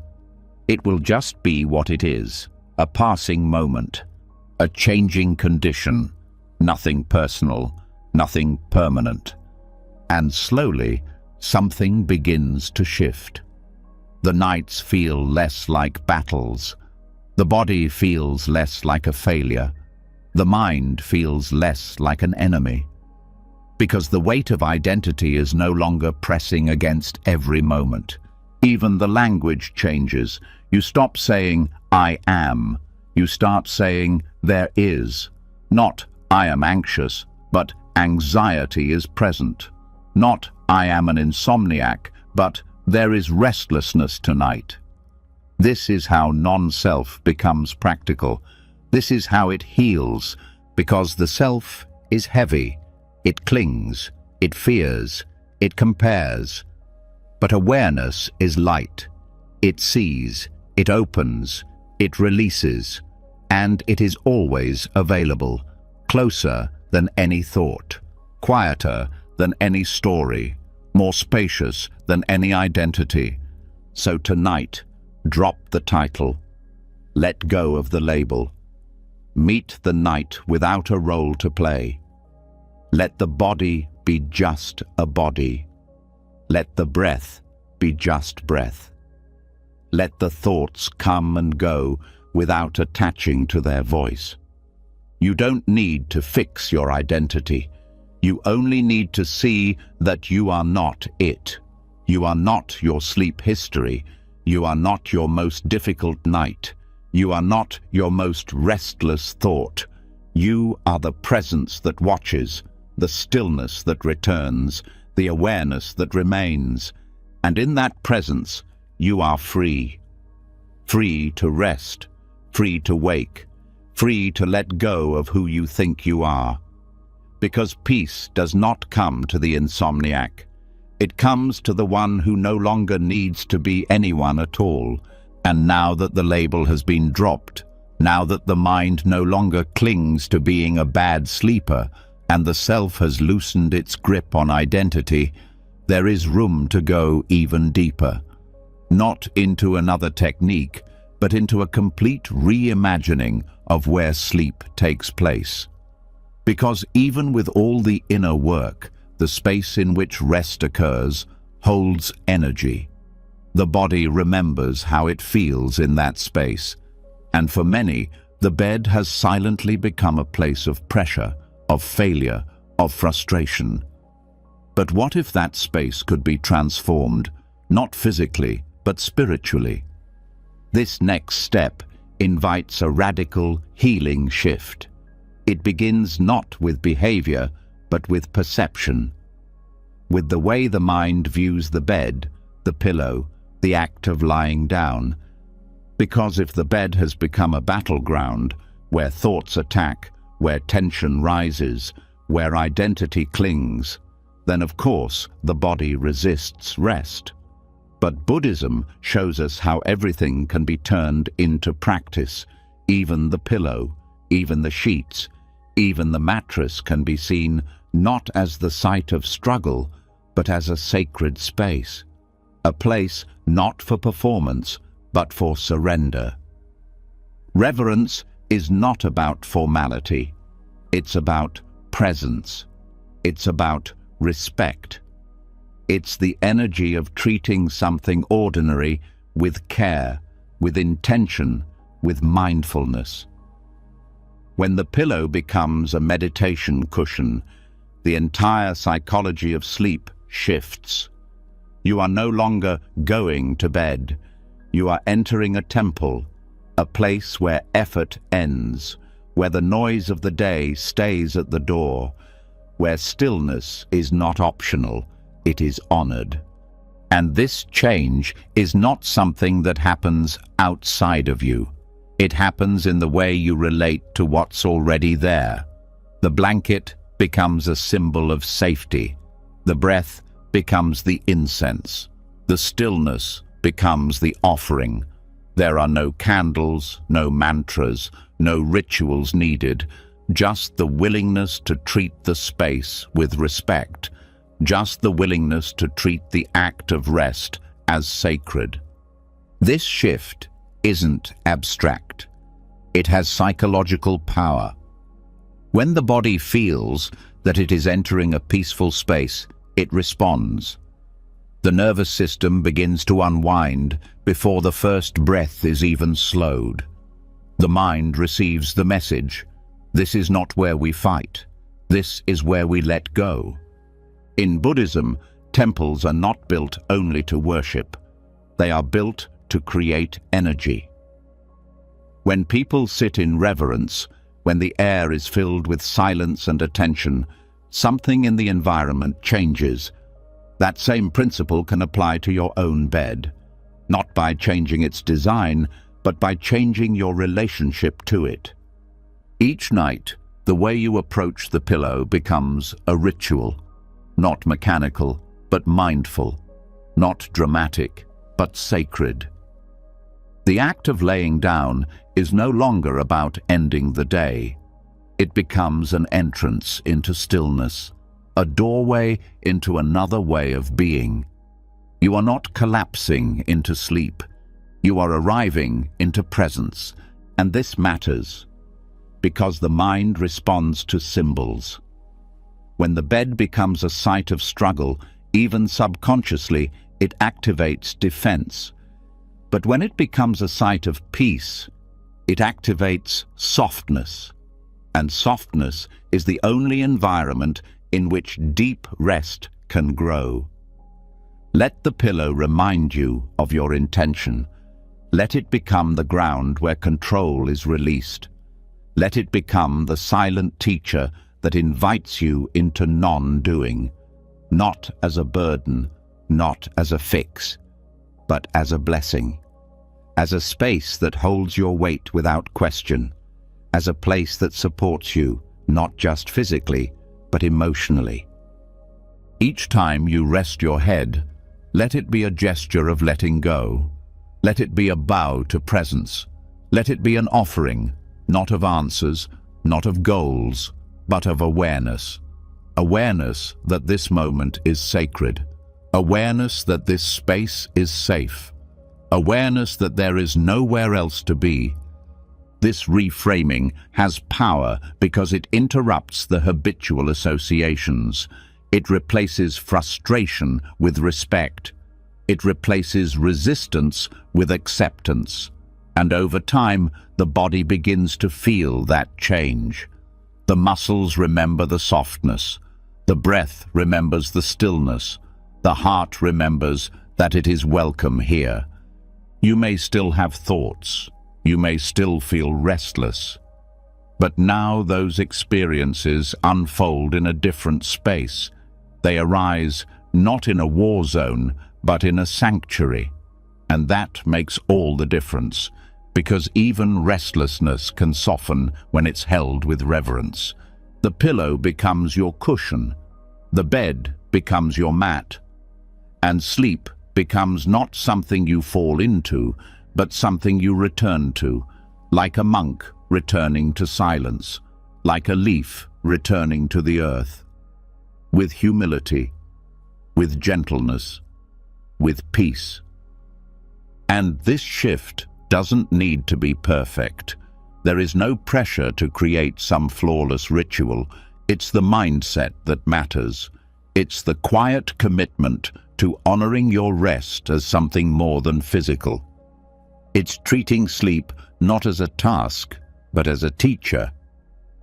You can deepen this even further by adjusting how you think of the night. Instead of seeing it as time lost, see it as time offered, time for the mind to release, time for the heart to soften, time for the body to heal.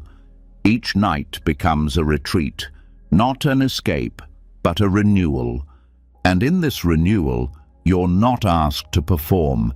You're not asked to be perfect. You're only asked to be present, to be still, to listen, to rest. Not because you've earned it, but because it is your right.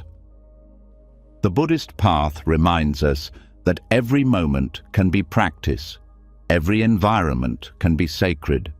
The way you walk, the way you sit, the way you sleep, all of it can be turned toward awakening. All of it can carry the same energy of awareness. And this awareness, brought into the space of sleep, transforms the entire experience. It dissolves pressure. It replaces performance with devotion. It turns the bed from a place of problems into a place of peace. And it tells the body, you are safe now. You are allowed to release. You are held. This is not a trick. This is not a sleep hack. This is a change in how you live. And the more it is practiced, the more natural it becomes. Until eventually, the bed no longer triggers frustration. It triggers presence. It becomes a signal to the body that it's time to return, not to effort, but to rest. Let tonight be a beginning. Let the pillow be your cushion. Let the silence be your guide. Let the breath be your offering.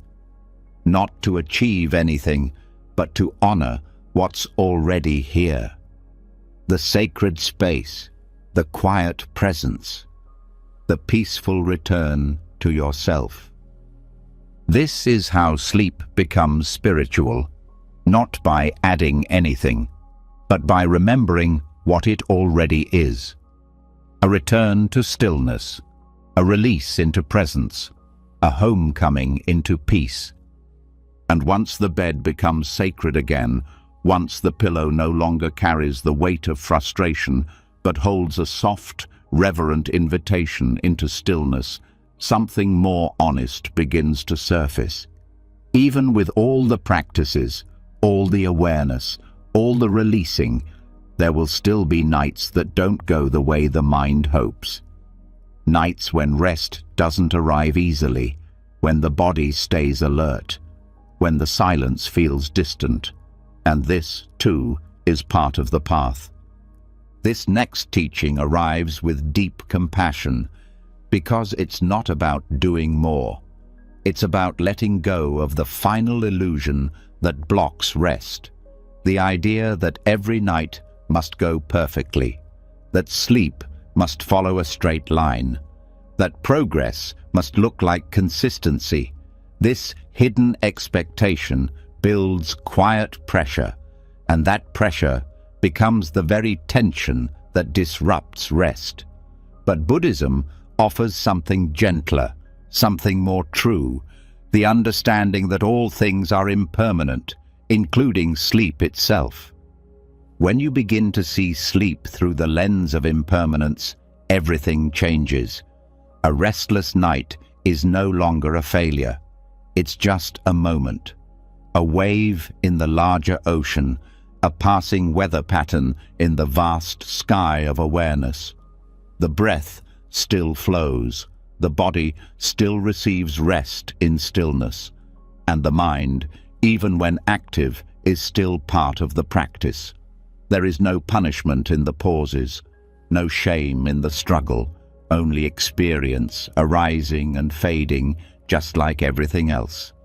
This is one of the deepest principles in Buddhist wisdom, that suffering grows when you resist what's here, and peace grows when you allow it to pass.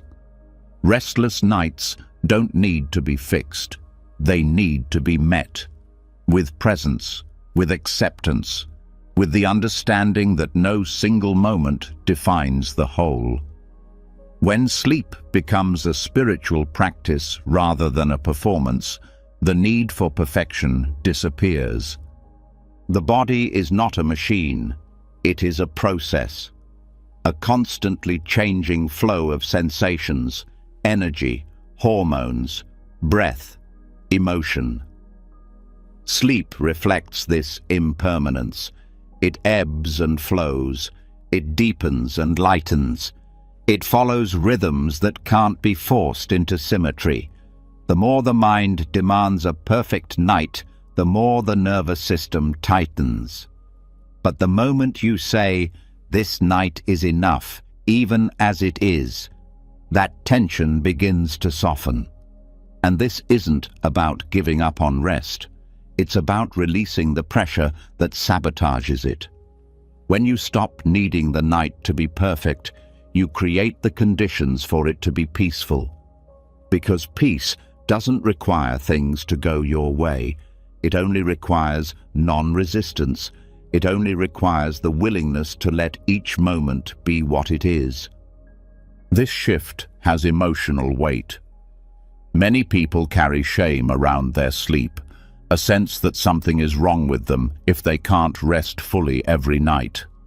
But Buddhism teaches that this kind of judgment is unnecessary, that the mind can hold itself with compassion, that even when things are not easy, they are still okay. A night of restlessness is not a setback. It's a teaching. It shows the mind its cravings. It reveals the edges of control. It brings into the light what still holds tension. These nights are not in the way. They are part of the way, and they hold just as much value as the peaceful ones. To meet these nights with kindness is the practice. To say, "Even though this feels difficult, I will not add judgment to it." To say, "Even without perfect rest, I can find quiet here." This is how spiritual maturity develops, not in ideal conditions, but in the willingness to meet what is real. The teaching of impermanence reminds you that every experience changes, that the mind that feels restless now may feel calm later, that the body that feels tense may soften on its own, that nothing is locked in. Even this moment is already moving. And when you deeply feel that truth, even a restless night becomes bearable. You don't need to rush it away. You don't need to panic. You don't need to cling to hope or fall into despair. You can simply wait. You can breathe. You can watch. And you can rest in awareness, even when sleep itself feels far. This kind of rest is subtle. It's not about unconsciousness. It's about releasing the fight, about being still without needing escape.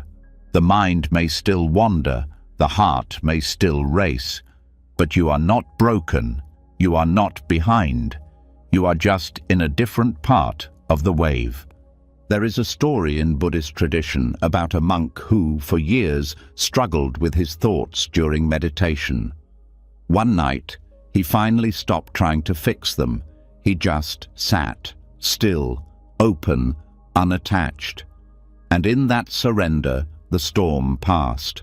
Not because he forced it, but because he stopped fueling it. This is the same with sleep. The night does not need to be perfect. The thoughts do not need to be gone. The body does not need to behave. It's your relationship to the experience that transforms it. You can turn toward the discomfort. You can breathe into the tension. You can say, "This too belongs." That's what makes the difference, not the condition itself, but the presence you bring to it. And slowly, the pressure fades. The voice that says, "Why can't I sleep?" loses its urgency. The need to control fades into the background, and even if sleep doesn't come right away, you are not at war with yourself. You are not adding weight to what is already heavy. You are just resting, softly, fully, honestly. The next night may be different, or it may not. But either way, you are building something more stable than sleep. You are building peace. Peace that does not depend on outcomes. Peace that holds space for every experience. Peace that says, "I trust this process, even when I do not understand it." Let this be your new measure of rest. Not how many hours you slept, but how little you resisted. Not how still your body was, but how kind your mind became. Not whether sleep was deep, but whether judgment was absent. And in this, you become free. Because you no longer chase the illusion of perfect rest. You simply rest. In the body, in the breath, in the silence, in the unfolding of each imperfect sacred night. So tonight, let go of the chase. Let go of the checklist. Let go of the pressure to get it right. Let the night be what it is. Let your heart stay open to it. Let your breath stay soft within it. You are not required to earn peace. You are only asked to stop resisting it. Because not every night must be perfect. But every night can still be beautiful. Every night can still be a teacher. Every night can still be enough. Let this one be, just as it is. No performance, no pressure, just presence and trust. And once the myth of the perfect night dissolves, once the pressure has been replaced with presence, something even softer is allowed to emerge. With nothing left to resist, with no image of how sleep should be weighing on the heart, what rises in the stillness is not sleep itself, but the one who watches, the quiet observer within, a presence beneath all striving. This is where a deeper kind of rest begins, not in unconsciousness, but in awareness, in the calm gaze of the inner monk at midnight. This is not a monk who sits on a mountain or chants mantras into the wind. This is the part of you that watches without needing to fix. The part that doesn't react to restlessness, but holds it gently. It is a presence within you that is untouched by the racing mind. It doesn't push thoughts away. It doesn't chase sleep. It simply remains. Still, open, peaceful. In Buddhist teaching, the monk represents equanimity, not the absence of emotion, but the ability to stay balanced within it. And this is the exact quality that changes everything at night. Because once you stop seeing wakefulness as a problem and start seeing it as something to witness, the whole relationship with the night transforms. You're no longer a person failing to sleep. You're a witness resting in awareness.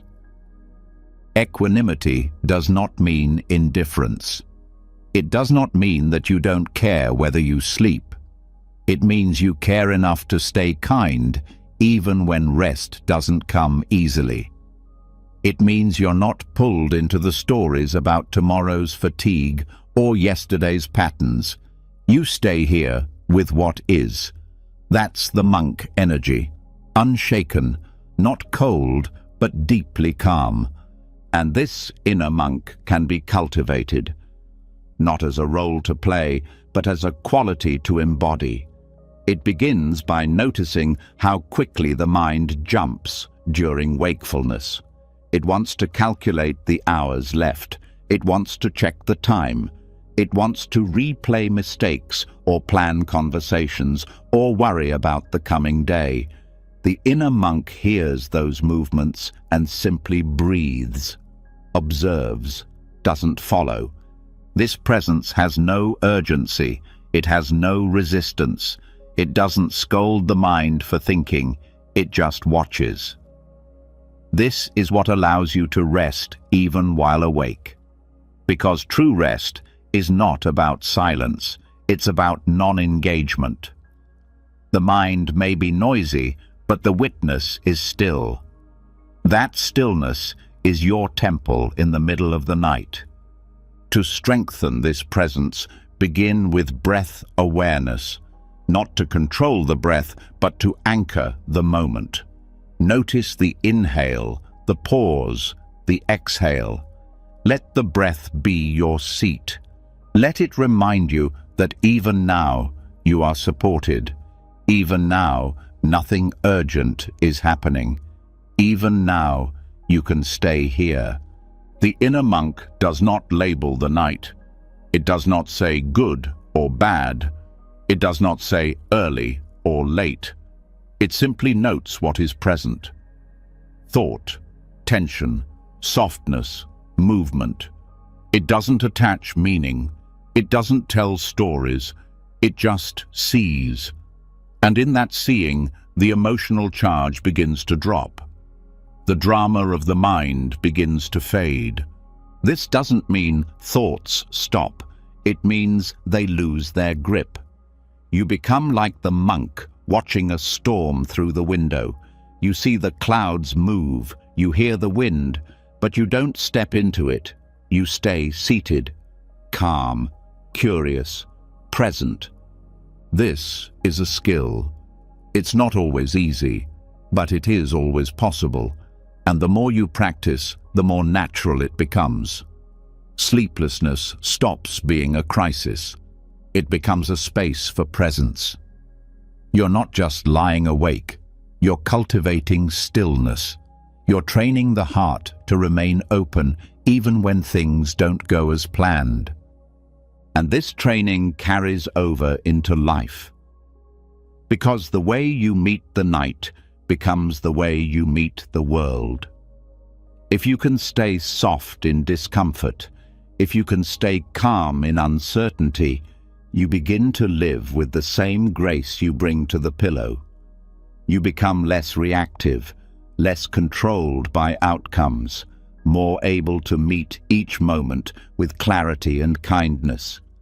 The inner monk is not a fantasy.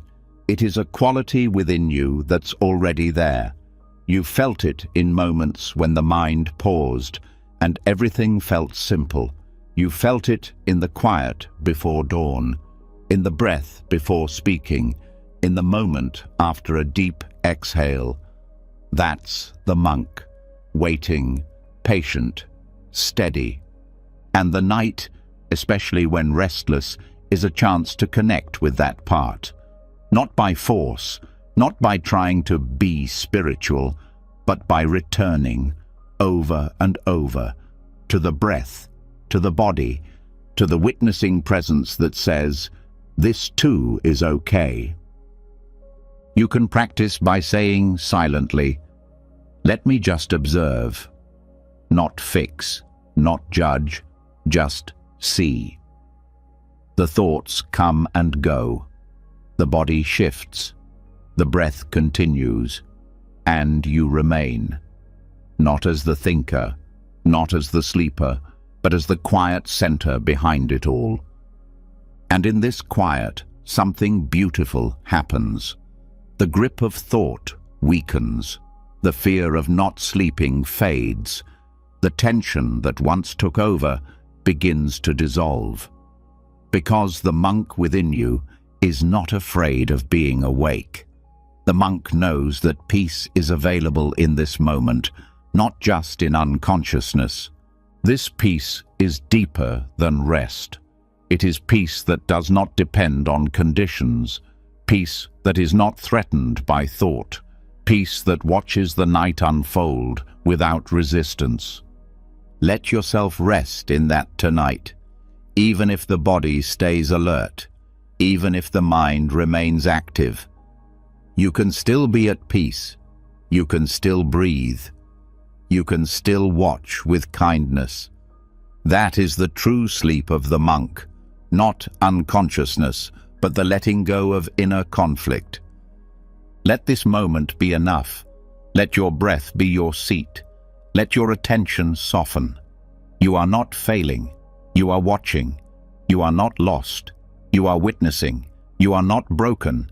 You are returning to the quiet space within that is untouched by noise, by fear, by time. This is the gift of the night. Not only rest, but realization. Not only sleep, but stillness. And that stillness is yours, always. No matter how many thoughts arise, no matter how many hours pass, the monk remains, quiet, gentle, awake. And you, when you stay with that awareness, you rest in the same peace. Not later, now.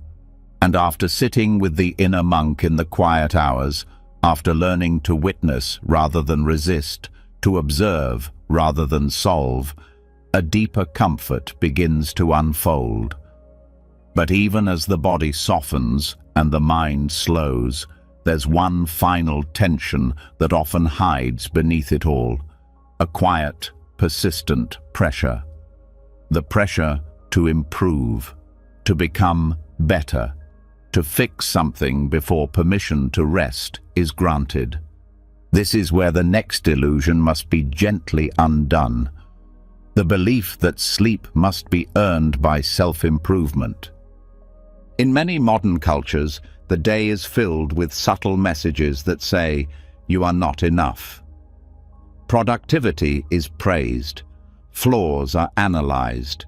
Emotions are measured. Goals are chased. And when the night comes, all of that noise doesn't stop.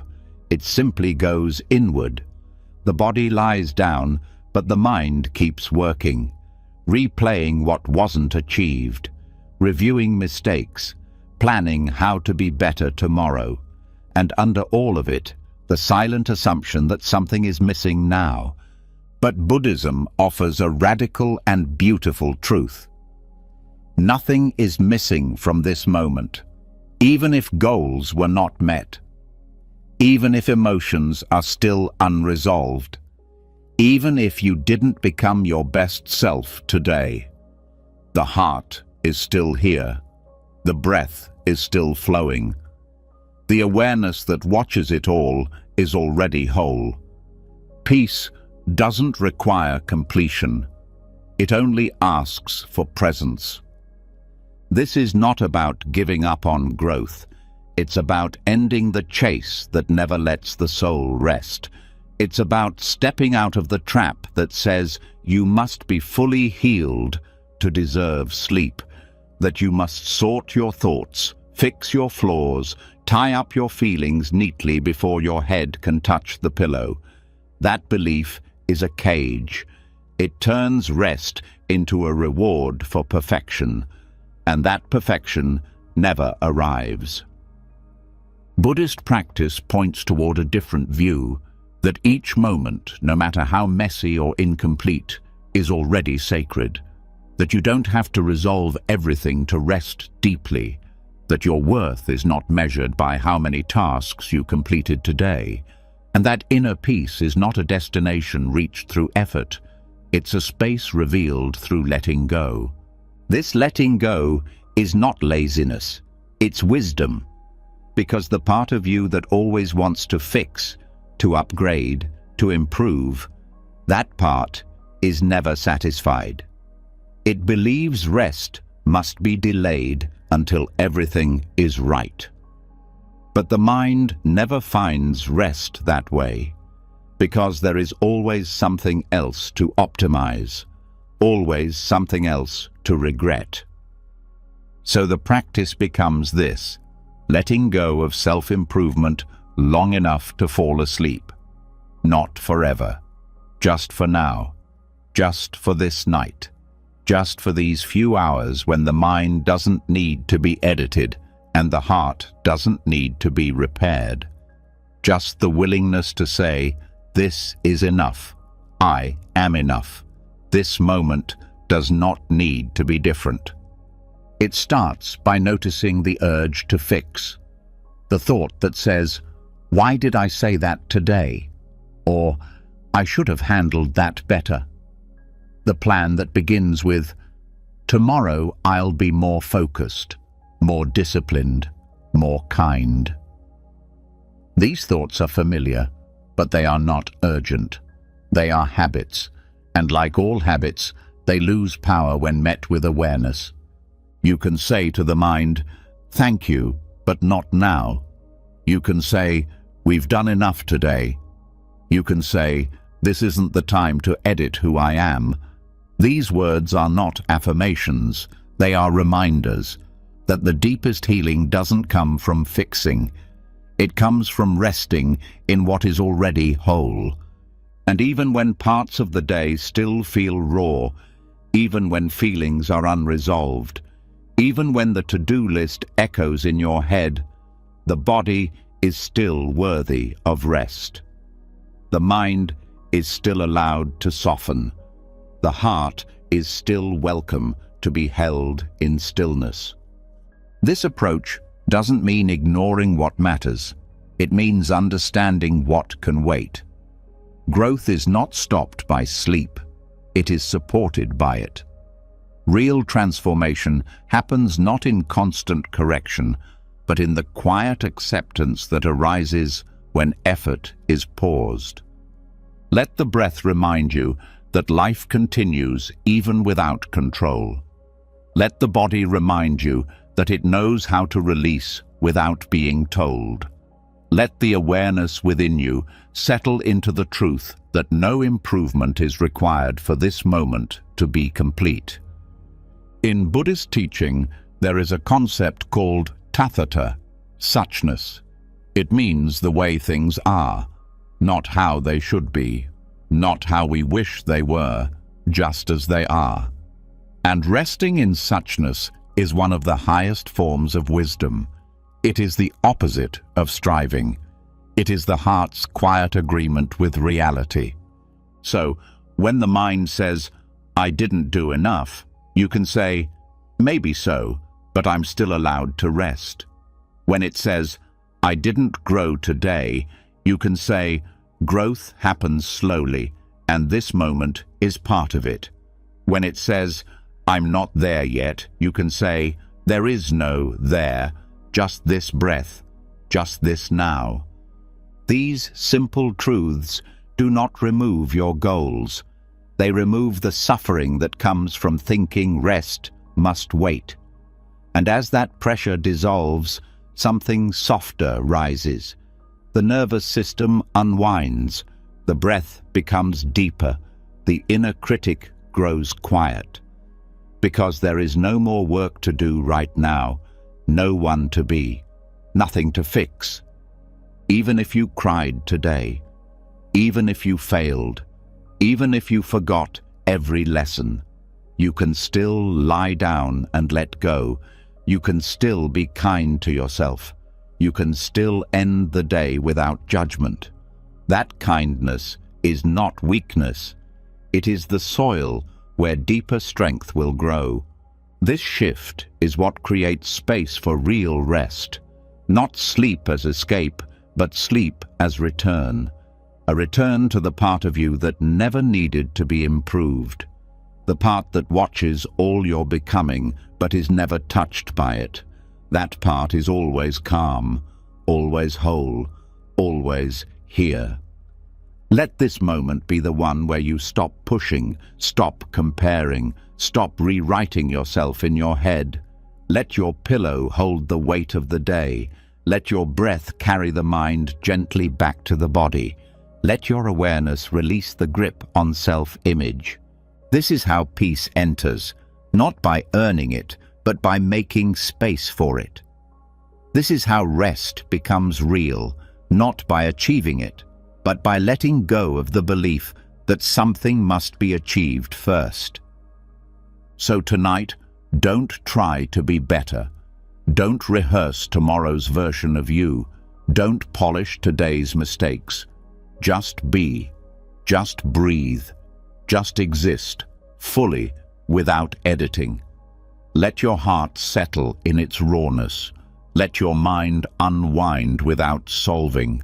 Let your body know that nothing else is needed. You do not have to be perfect to rest well. You do not have to be fixed to feel safe. You do not have to become better to be held by sleep. Let that truth wrap around you like a blanket. Let it hold you through the night. You are enough.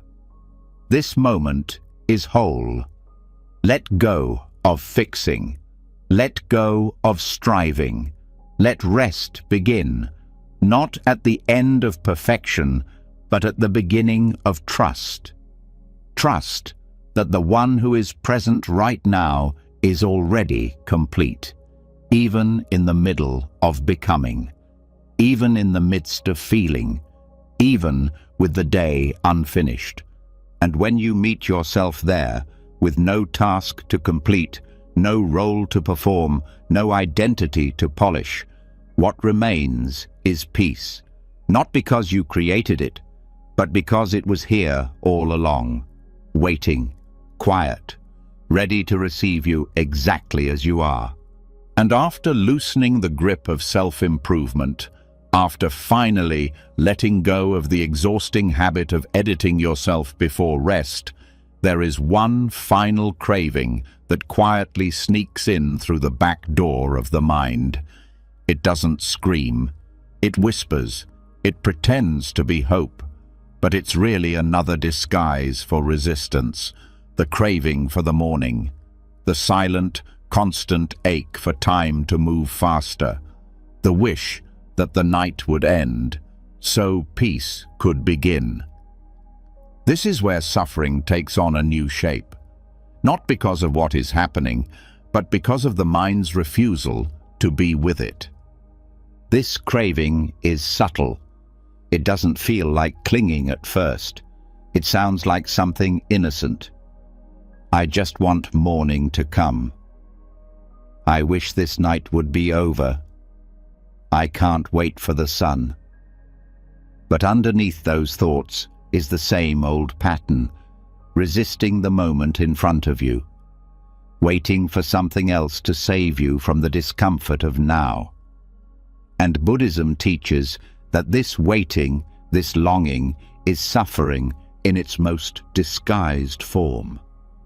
The mind tells a simple lie, that peace is waiting on the other side of time, that tomorrow will feel better, that the light will bring relief, that once the sun rises, everything will soften. But that belief keeps you frozen in a state of quiet dissatisfaction, because it postpones your rest, it postpones your presence. It says, not this moment, the next one. And every time the mind leans toward the future, the body stays tense, because the nervous system responds not to what's true, but to what's believed. If you believe you must escape the night to feel calm, then you'll remain in resistance the entire time. You'll pace in your thoughts. You'll crave a clock to move faster. You'll live in a place that hasn't arrived yet. And in doing so, you'll miss the only place where peace is actually possible. This breath, this stillness, this now. The suffering of wanting morning to arrive is a form of time-based craving. It doesn't just want change, it wants change now. And every moment that change doesn't come, the suffering grows. It's like leaning forward in a chair for hours. Eventually, something in your body begins to ache. That ache is not from the chair, it's from the way you're sitting in it. Buddhism teaches that time is not the enemy, but attachment to time is. The mind's constant measuring, its tracking of how many hours are left, its obsession with how much closer morning is. These are mental habits, not truths, and they can be released. Not because you no longer care about tomorrow, but because you realize that peace never lives there. Peace does not wait at sunrise. Peace lives in the space that has no clock. The timeless now, the breath that's happening without effort, the awareness that doesn't need the sky to change, the presence that is just as full in darkness as it is in light. You may notice how often your mind pushes against night as if it was something to get through, a kind of obstacle, a long hallway to rush down. But the night is not in your way, it's part of the way. It's a teacher, a mirror, a space where craving reveals itself, and when you see that, the urge to push against it begins to fade. There's a deep teaching in Buddhist thought about the three poisons: greed, hatred, and delusion. Craving for morning is a kind of greed, not material greed, but experiential greed. The desire for something different than now, the belief that something else will complete the moment. But the moment needs nothing, it is whole already. When you stop leaning forward into the next hour, you begin to rest even in stillness. Not because anything changes, but because you stopped needing change. You allowed yourself to stop escaping the dark. You stopped making time the enemy. And suddenly, even if you're awake at midnight, you're no longer suffering, because you're no longer waiting. This is the freedom that Buddhist practice points to. Not freedom from experience, but freedom within it. The freedom to be here without needing to be elsewhere. The freedom to sit in night without needing to trade it for day. The freedom to feel what you feel without the story that it should be different. And this freedom starts with seeing how the craving shows up, noticing the way your thoughts reach for the future, watching the moment you check the time, not to learn something, but to escape something. That noticing is powerful because it interrupts the trance. It creates space, and in that space, you can choose presence over projection. You can say, "I see you, craving, but I don't need you right now." You can say, "Morning will come when it comes. I choose to rest here." You can say, "This moment, right now, is not missing anything." This shift won't always feel easy, but it will feel honest. And that honesty is what begins to heal the deeper layers of suffering. Because the truth is, rest does not require light. It does not require certainty. It only requires the willingness to stop running, to stop reaching, to stop treating time as a ladder you have to climb to reach peace. You are already here. The only thing missing is the part of your mind that still believes something is missing. And when that belief fades, something beautiful unfolds. The night stops feeling long. It starts feeling wide, spacious, still, enough. You stop needing to rush through it. You stop needing to fix it. You start to trust that you can rest in darkness without waiting for the light. That's not just a shift in thought. It's a shift in being. And that shift rewires the nervous system. It signals safety. It signals presence. It signals that the moment is no longer being postponed. And sleep often arrives naturally after that. Not because you forced it, but because the conditions of rest, peace, stillness, safety, have finally returned. Not from changing the hour, but from changing your relationship to the hour. Even if sleep doesn't come right away, this shift still gives you rest. Because rest is not just physical, it's emotional, it's spiritual. It's the release of needing anything to be different. So tonight, if you feel that craving again, if your thoughts lean toward the morning, if your heart aches for daylight, pause, breathe. Come back to the breath that doesn't care what time it is.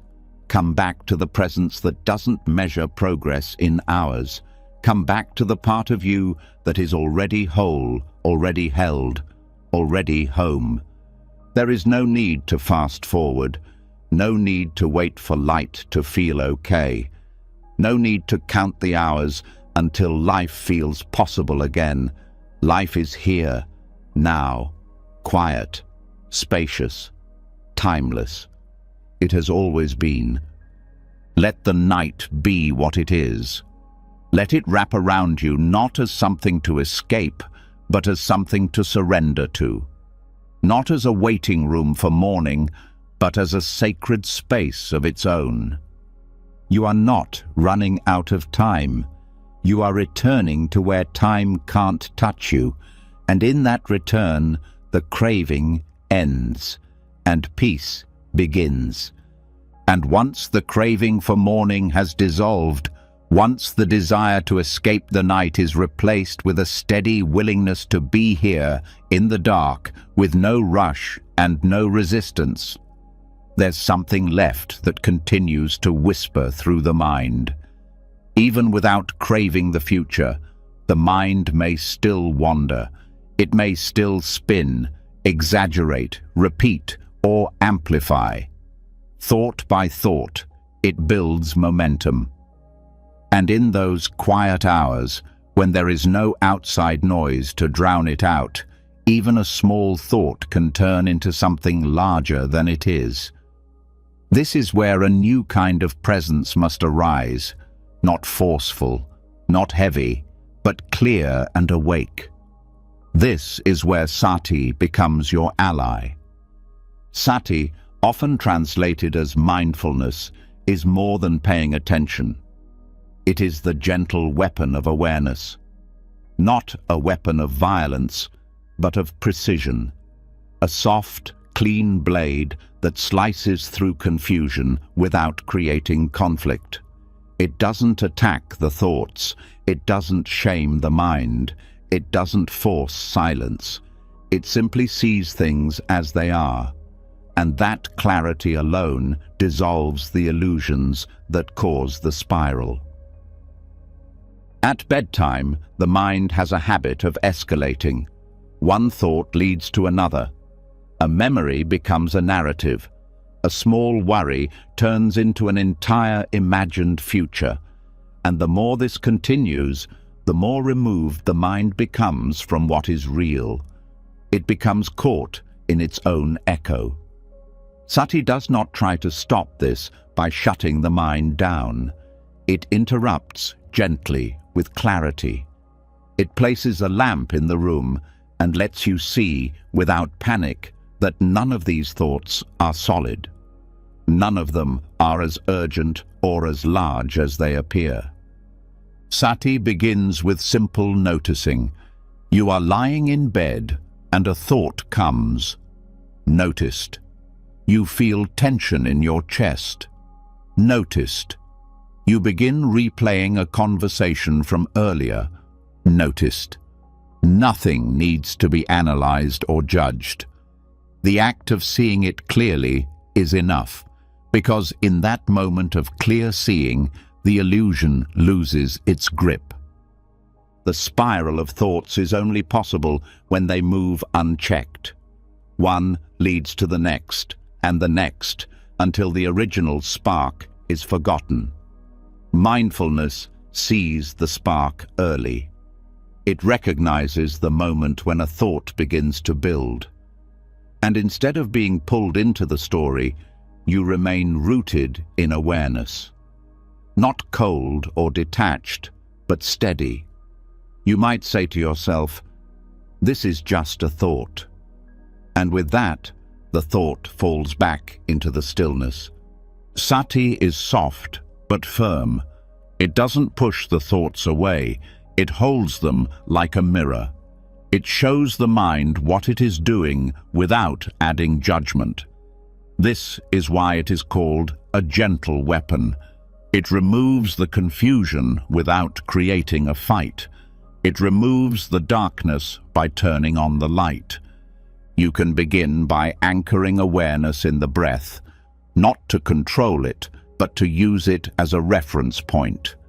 The inhale comes, the exhale follows. As thoughts arise, you do not argue. You return, again and again. Each return weakens the pull of the mind's momentum. Each return builds a new pattern, and that pattern becomes your refuge. With practice, the awareness sharpens. You begin to notice more subtle movements. The moment a judgment arises, the instant the mind tries to fix something, the second it leaps into the past or future. Sati sees it all. And with that seeing, the thought no longer grows. It is cut gently at the root. This isn't about being vigilant in a stressful way. It's about being present in a relaxed way, like a candle quietly illuminating a room.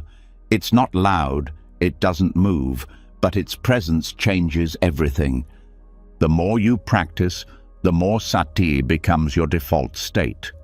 The mind still moves, but the awareness around it grows wider, like space holding clouds. The clouds come and go, but the space remains undisturbed. That's the mind on mindfulness. Awake, but not reactive. Alive, but not attached. This presence is especially powerful at night because the absence of stimulation makes the mind's movements more obvious. Without sati, that clarity can lead to restlessness. With sati, it leads to insight.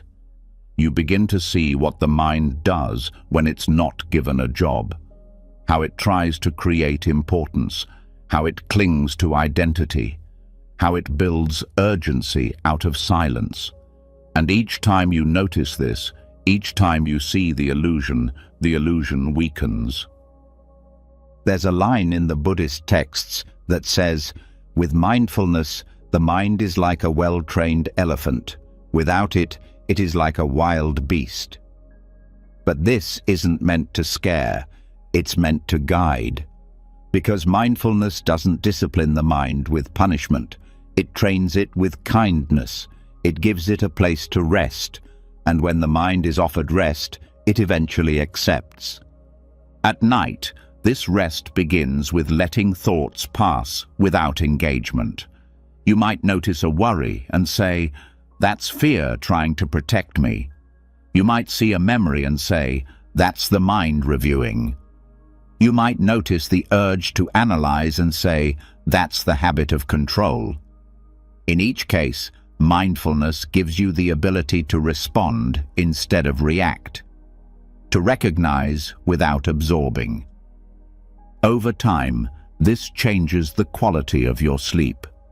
Even if you don't fall asleep quickly, you are not suffering in your wakefulness. You are watching, you are breathing, you are resting in awareness. And often, that is enough for the body to let go. There is no need to force yourself into mindfulness. It can begin small. One breath, one moment of noticing, one gentle reminder, "I don't need to follow this thought." And with each moment, the space around the thought grows larger. The urgency fades. The quiet returns. Sati is not a tool to fix you. It is a way to stop believing you are broken. It does not remove thoughts. It removes confusion. It shows the mind its own movements so the heart can rest in truth. And that truth is this: you are not your thoughts. You are not your tension. You are not the stories your mind tells in the dark. You are the awareness behind them, the steady presence that sees without panic, holds without clinging, and softens without trying. Let Sati be your companion tonight, not as a task, but as a friend. Let it guide you back to the breath. Let it show you the space between thoughts. Let it gently cut through the illusions that say, this moment is not enough. Because it is. It always has been. And with mindfulness, you can finally feel it. Right here, right now, in the silence, in the breath, in the awareness that never leaves. And now that mindfulness has gently sharpened your awareness, now that you can see thoughts without being pulled into them, rest in presence without trying to fix each moment, there comes a deeper opening, not toward more effort, but toward the very mystery at the center of it all. Because even after thoughts are observed, even after breath is followed, something still remains active, a subtle sense of self, trying to succeed at the practice, trying to achieve stillness, trying to finally fall asleep. This next step is not about doing anything more. It is about turning inward to face the quiet paradox at the center of experience itself. Who is trying to sleep? This is not a question to be answered. It's a question designed to pause the machinery of the mind. A Zen koan, a doorway through which logic cannot pass. A mirror so clean that the one looking into it disappears. The moment this question is asked honestly, everything slows. Not because you've figured something out, but because the one who was seeking is suddenly being observed. In Zen, the purpose of a koan is not intellectual. It is not a riddle or a puzzle to solve. It is a kind of spiritual dynamite. A question that collapses the structure of the thinking mind, leaving behind only awareness. And at night, when the mind is spinning, grasping, reaching for sleep like it's a goal to win, this question becomes the softest and most powerful interruption. Who is trying to sleep? The moment the question lands, something pauses. The mind, so eager to provide answers, stumbles, because it cannot define the one asking. It tries to say, me, but then it sees that me is just another thought, just another image, just another echo of memory. And in that pause, in that stillness, the seeking begins to dissolve. This question isn't a trick. It's an invitation. To stop taking the self as a solid object. To stop assuming that the one who wants sleep is the one who controls it. Because the more the self identifies as the sleeper, the more it judges every moment that doesn't align with that role. Every minute awake becomes failure. Every restless turn becomes another mark against the imagined me. But the koan points deeper. Who is this me? Is it the body, the thoughts, the voice commenting on every sensation, the one remembering yesterday's struggles or planning tomorrow's schedule? Is it the silence that notices all of these? You begin to see that the self isn't one thing. It's a pattern of habits, a bundle of memories, a loop of preferences and fears, and none of it can be found as a solid center. When this is seen, something relaxes. Because if there is no fixed me that must succeed at sleeping, then there is no pressure to do it perfectly.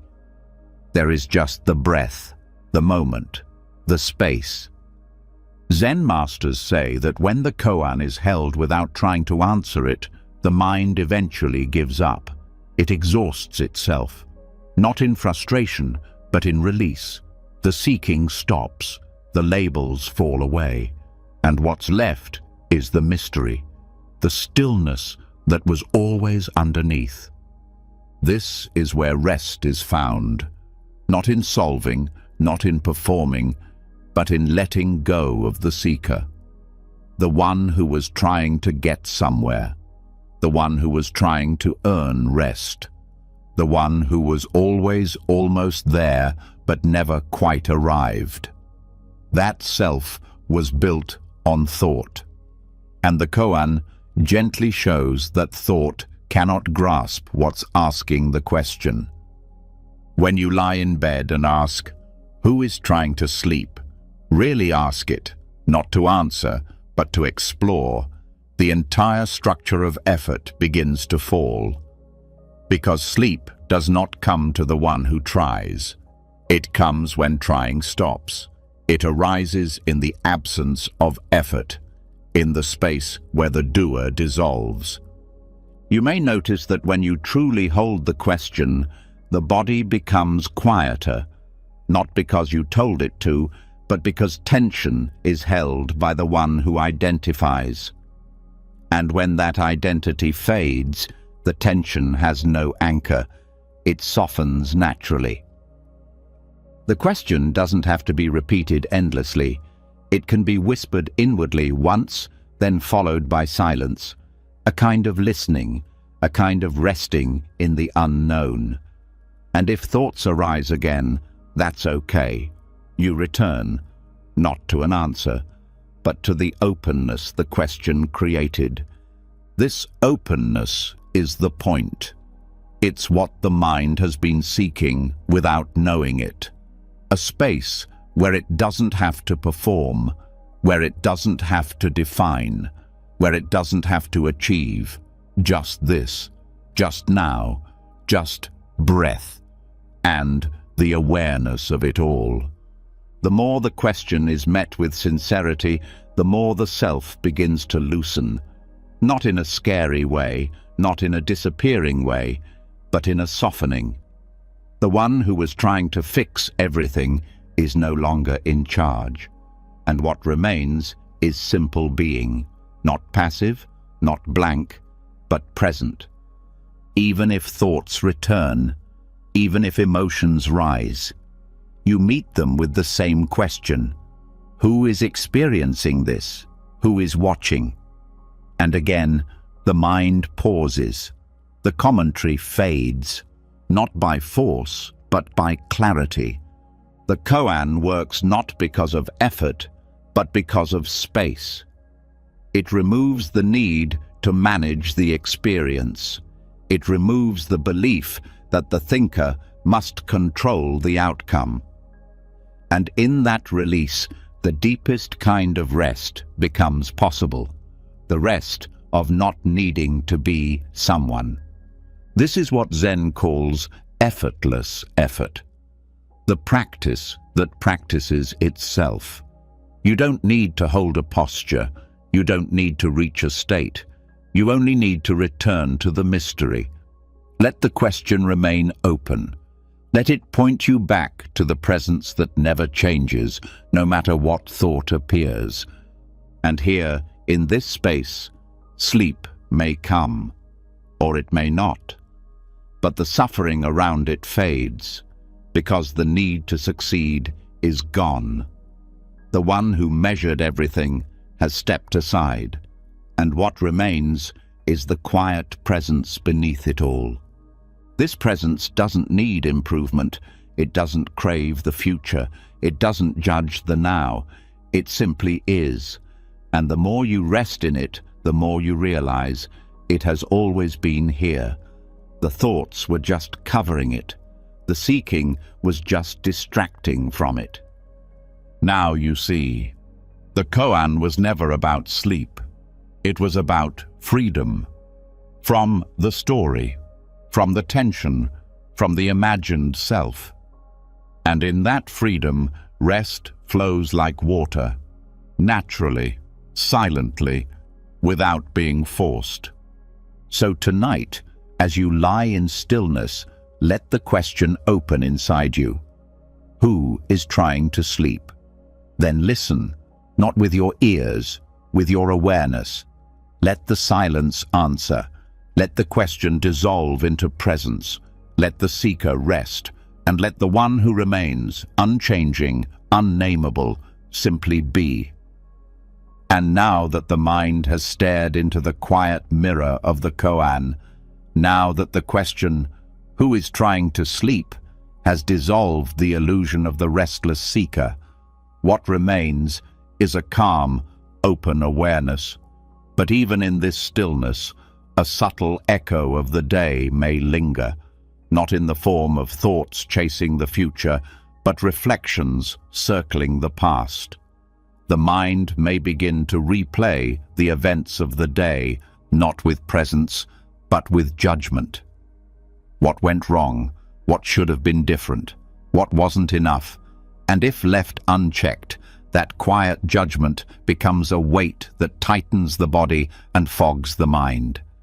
But Buddhism offers a different path, the practice of unwrapping the day with compassion instead of critique. This is not a ritual of self-improvement.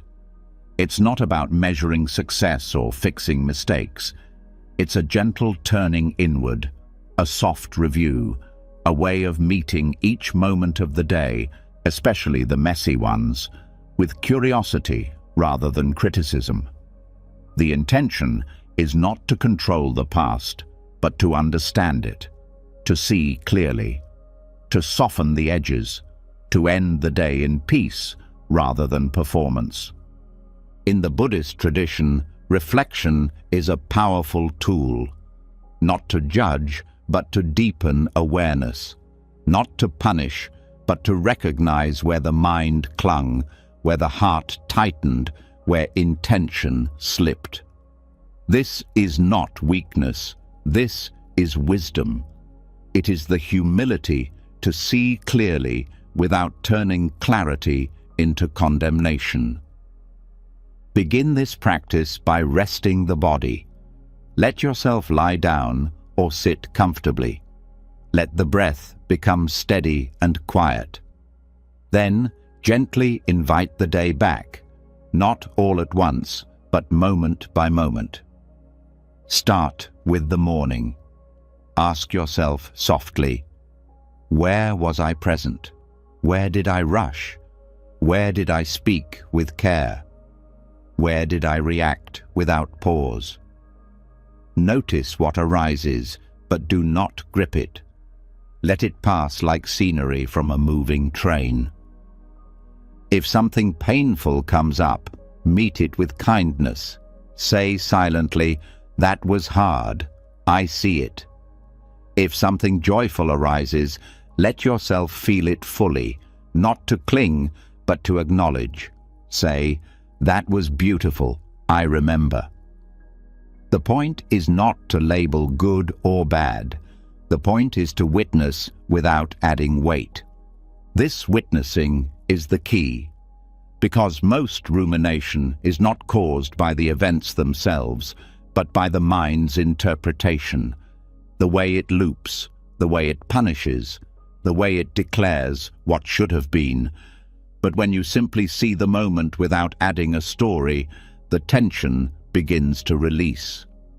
The guilt begins to dissolve. The day becomes just what it was, a collection of impermanent experiences, each one a teacher.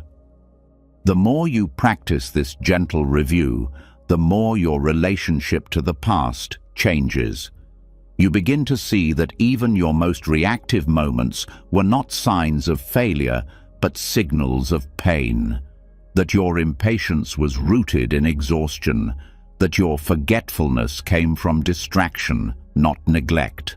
that your sharp words were echoes of your own unmet needs. This is not about excuses, it's about understanding, and understanding creates space. Space for healing, space for rest. Judgment tightens. Curiosity loosens. Judgment says, "You failed again." Curiosity says, "What was really happening in that moment?" Judgment says, "You're not good enough." Curiosity says, "What was I needing when I said that?" This shift is powerful because it opens the heart. It ends the habit of internal punishment. It invites the kind of learning that doesn't leave scars. And as you move through the review of your day, notice what your body does. Notice where you tense when certain memories arise. Notice where you soften when others do. This, too, is information. The body stores what the mind won't admit. And when you hold these memories gently, the body begins to let go. You can also include others in this practice, not by speaking, but by silently offering compassion. Think of someone you may have hurt. Say internally, "I acknowledge that moment. May they find peace." Think of someone who helped you. Say, "May they be well. This is not for them, it's for you." To release what you're holding, to offer kindness where the mind might have clung to resentment or guilt. This process is not linear. Some days the review may feel soft and clear. Other days the mind might resist. That's okay. The point is not to succeed. The point is to return. Again and again. With softness, with presence, with the understanding that this moment, right now, is where healing happens. And the more this becomes your habit, the less the past controls your sleep. Because the mind no longer needs to loop endlessly. It has been seen, it has been heard. It has been met with something deeper than thought. Awareness. You begin to fall asleep not by pushing the day away, but by placing it down gently. Like setting a bundle of leaves by the door, not to ignore, but to let be. And when the body feels that gesture, it responds, it unwinds, it trusts that it's safe now, that nothing is being hidden, that the day has been honored and released. This is the real work of rest, not pretending the day was easy, but meeting it without flinching, without attacking yourself, without making the past heavier than it needs to be. Let this review be like unwrapping a gift. You don't know what's inside each memory, but you open it slowly, carefully, without rushing, and whatever you find, you meet it with the same quiet presence. That's what transforms the night. Not silence, but softness. Not escape, but understanding. Let this be the way you close your day. Not with judgment, but with reverence. Not with blame, but with breath. You don't need to relive the day to release it. You only need to see it clearly, meet it gently, and let it pass. And as it passes, you remain. Not carrying the weight of what happened, but holding the stillness that comes from truth. That stillness is your pillow now. That stillness is your peace. Let it hold you. Let it carry you into rest. Let it teach you, quietly, that nothing about this day needs to be perfect to be complete. And once the day has been unwrapped gently, once its edges have been softened by compassion rather than hardened by criticism, something deeper begins to emerge. The stories that seemed so sharp begin to blur. The highs and lows lose their grip, and in this quiet fading, there is a powerful question waiting to be asked. Not about what happened, but about how much of it actually matters. Because what if the true weight of the day was never in its details? What if its importance was always an illusion? This isn't about pretending nothing matters. It's about seeing clearly where the mind exaggerates the meaning of its daily experiences. The Buddhist path offers a perspective that is both humbling and freeing. Everything that happened today, whether it lifted or broke you, is impermanent. It is already dissolving. And most of what feels urgent now will fade like mist under the sun. When this is seen, sleep becomes easier, not because the events were solved, but because they're no longer clinging to the self. The mind often turns days into identities. A good day becomes proof of progress. A bad day becomes evidence of failure. But in Buddhist thought, this attachment to outcome is the root of suffering. It's the belief that each day's content defines who you are, that you are the argument you had, that you are the missed deadline, that you are the praise you received. This is how the mind builds a prison out of moments that were meant to pass. But every single event of the day, every word spoken, every task completed or delayed, every emotion felt, is just weather. It moves, it shifts. It is not the sky. It is not the foundation of who you are. And when you begin to see your day like clouds passing in a vast sky, something relaxes. You no longer need to hold on. You no longer need to review every detail to protect your identity. This is why clinging to the day creates tension, because the mind believes it must carry every moment forward, that the day was too important to be let go, that sleep must wait until the full analysis is complete. But Buddhist practice invites you to zoom out, to see your life not as a collection of successful or failed days, but as a wide unfolding where no single day carries final meaning. This doesn't mean the day didn't contain meaningful things. It means those things are not fixed, not defining, not eternal. And when you recognize that, you stop using the day to prove something to yourself. You stop using it to reinforce identity. You begin to let the day be what it was. Experience, now gone. Even your victories today are not yours to own. They were supported by countless conditions: the weather, the mood, the timing, the help you received. Even your struggles were not entirely yours. They were shaped by old patterns, stress, fatigue, the shifting currents of cause and effect. Buddhism calls this dependent origination, the idea that nothing arises by itself, that every moment is part of a web. When you see this, the need to take everything personally begins to disappear. At night, when you lie down with the pressure of what went wrong or what went too fast, this insight can become your refuge. You can say to yourself, this was just a day, a movement through time, a pattern of sensations and thoughts.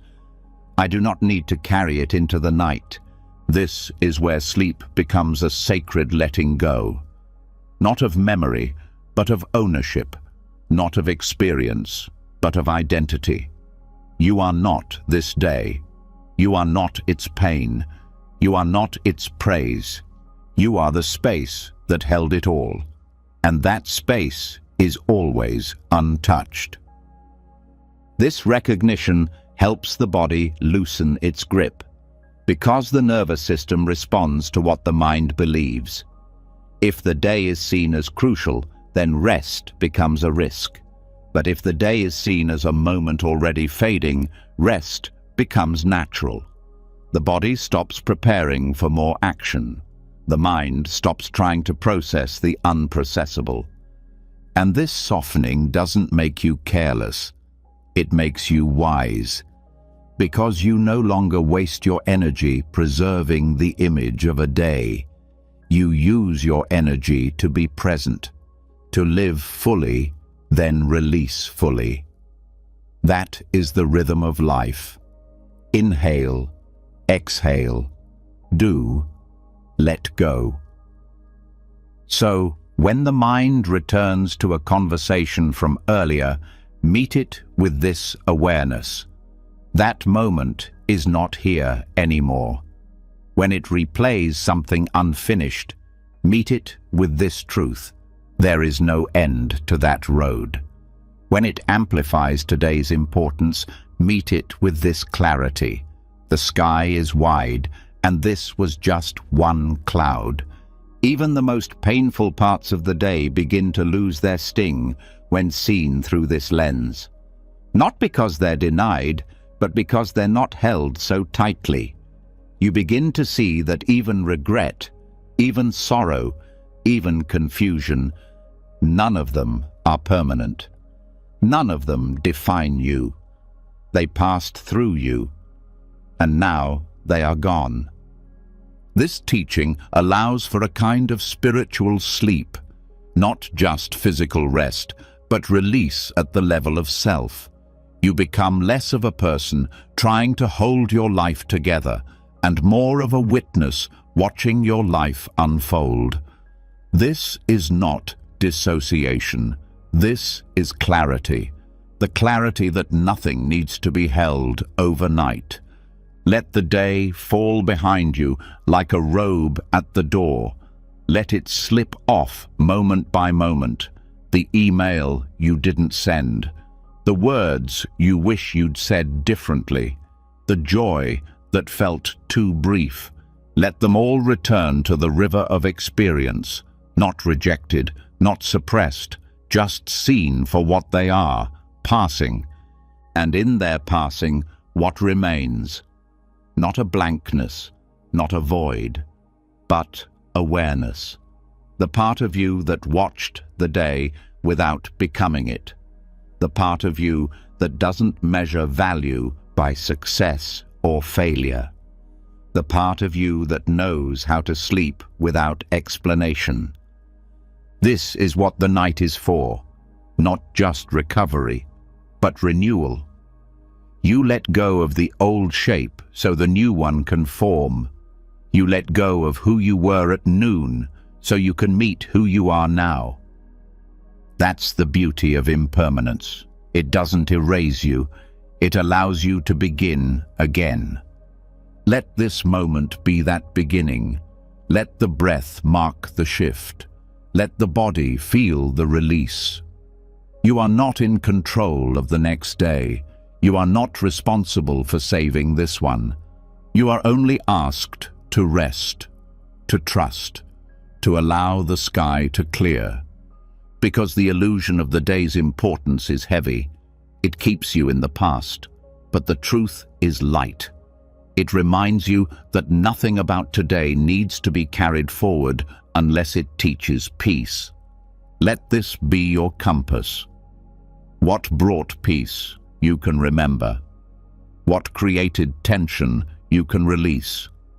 What you learned, you can carry lightly. What you regret, you can meet with compassion.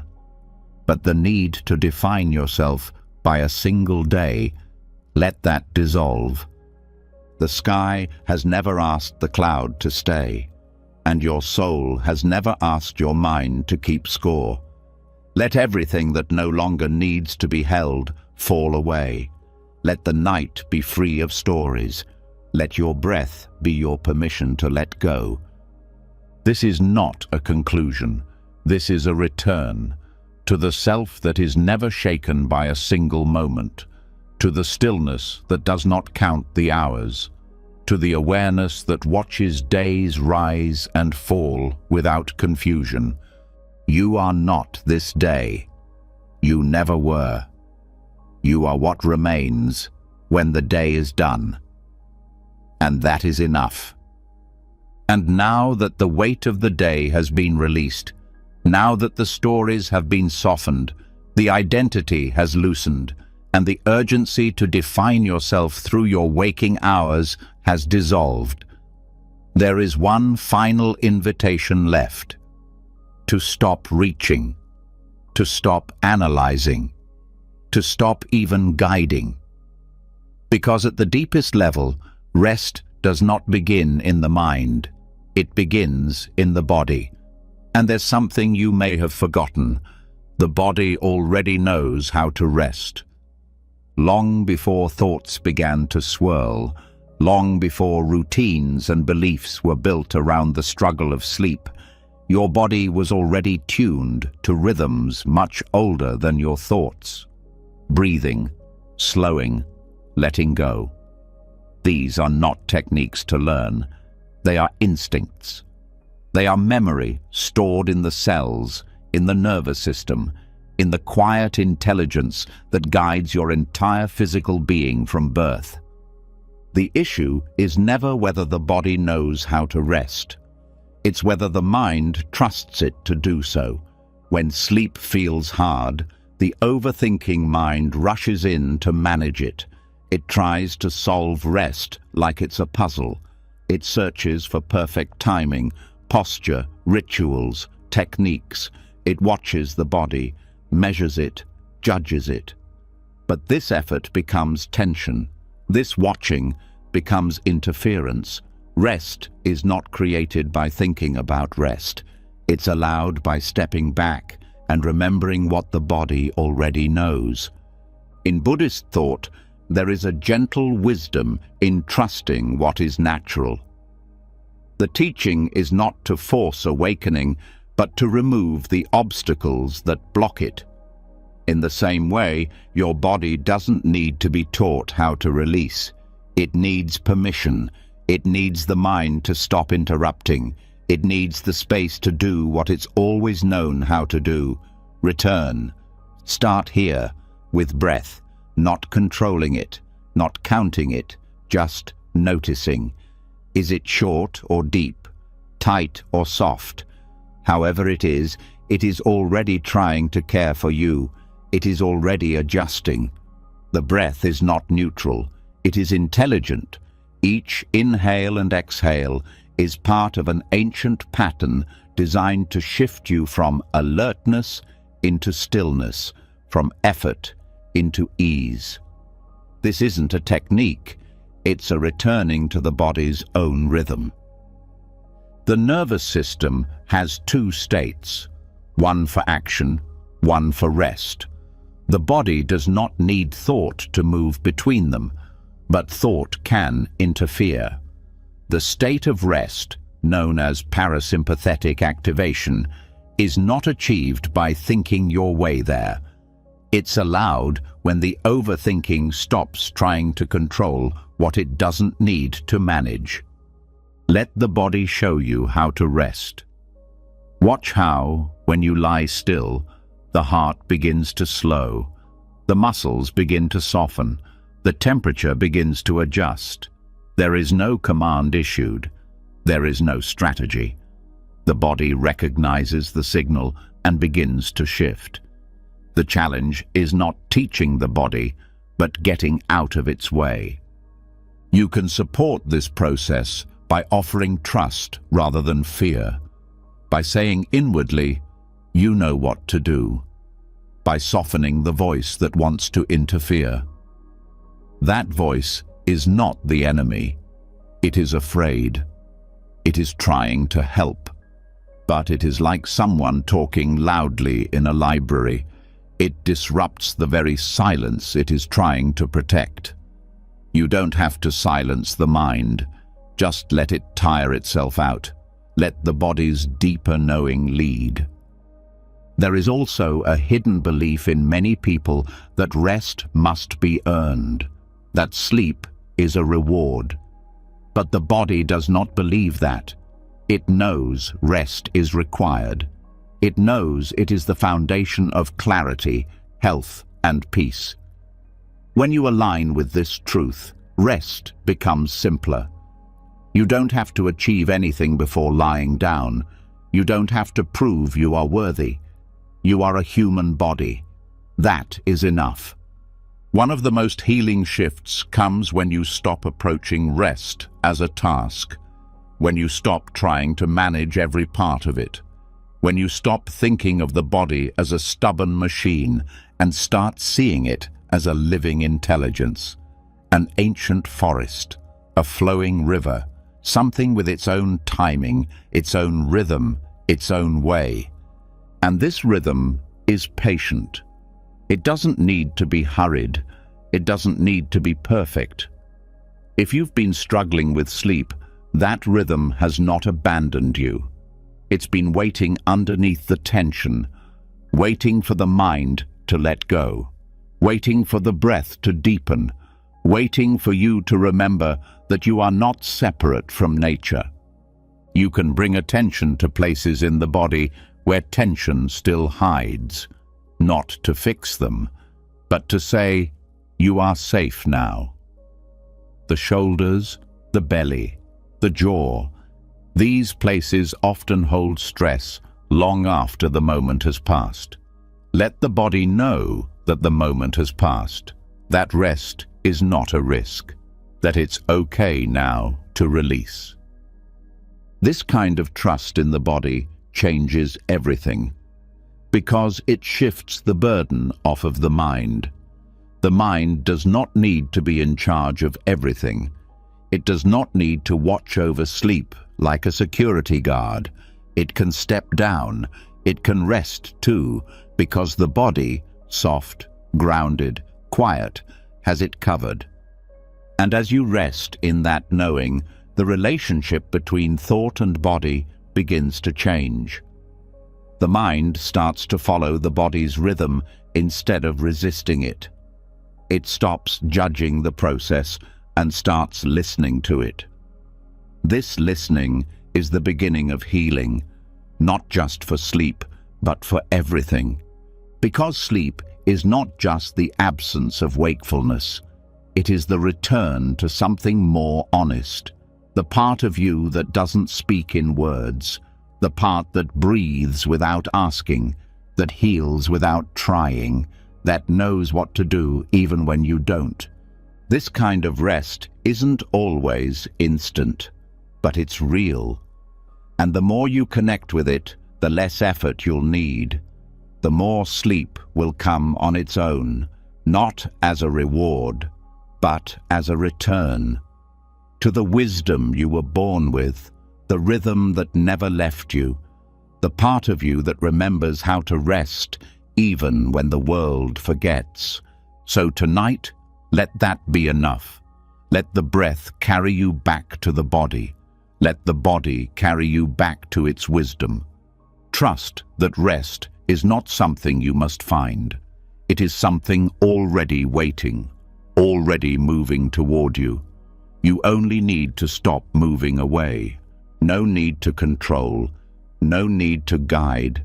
Just listen, just soften, just let go of the belief that rest must be created. It only needs to be allowed. The body knows. The body always knew. Let it lead you home.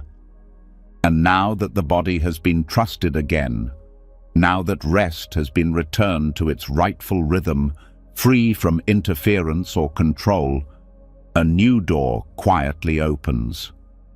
One that doesn't require waking or logic. One that waits behind the eyes, inside the dark, soft spaces of night. This is where dreams begin to speak. Not as noise, not as meaningless echoes, but as subtle messengers. Not of chaos, but of Dharma. Most people see dreams as accidents of the sleeping brain, random firings, leftover thoughts, exaggerated fears. But from the Buddhist perspective, that is a misunderstanding of what dreams can offer. They are not nonsense. They are not background static. They are symbolic. They are teachings, not always direct, not always clear, but always arising from the same place all insight does, deep within. The dream is not separate from you. It is not something that happens to you. It is you. It is your own mind communicating in symbols instead of sentences.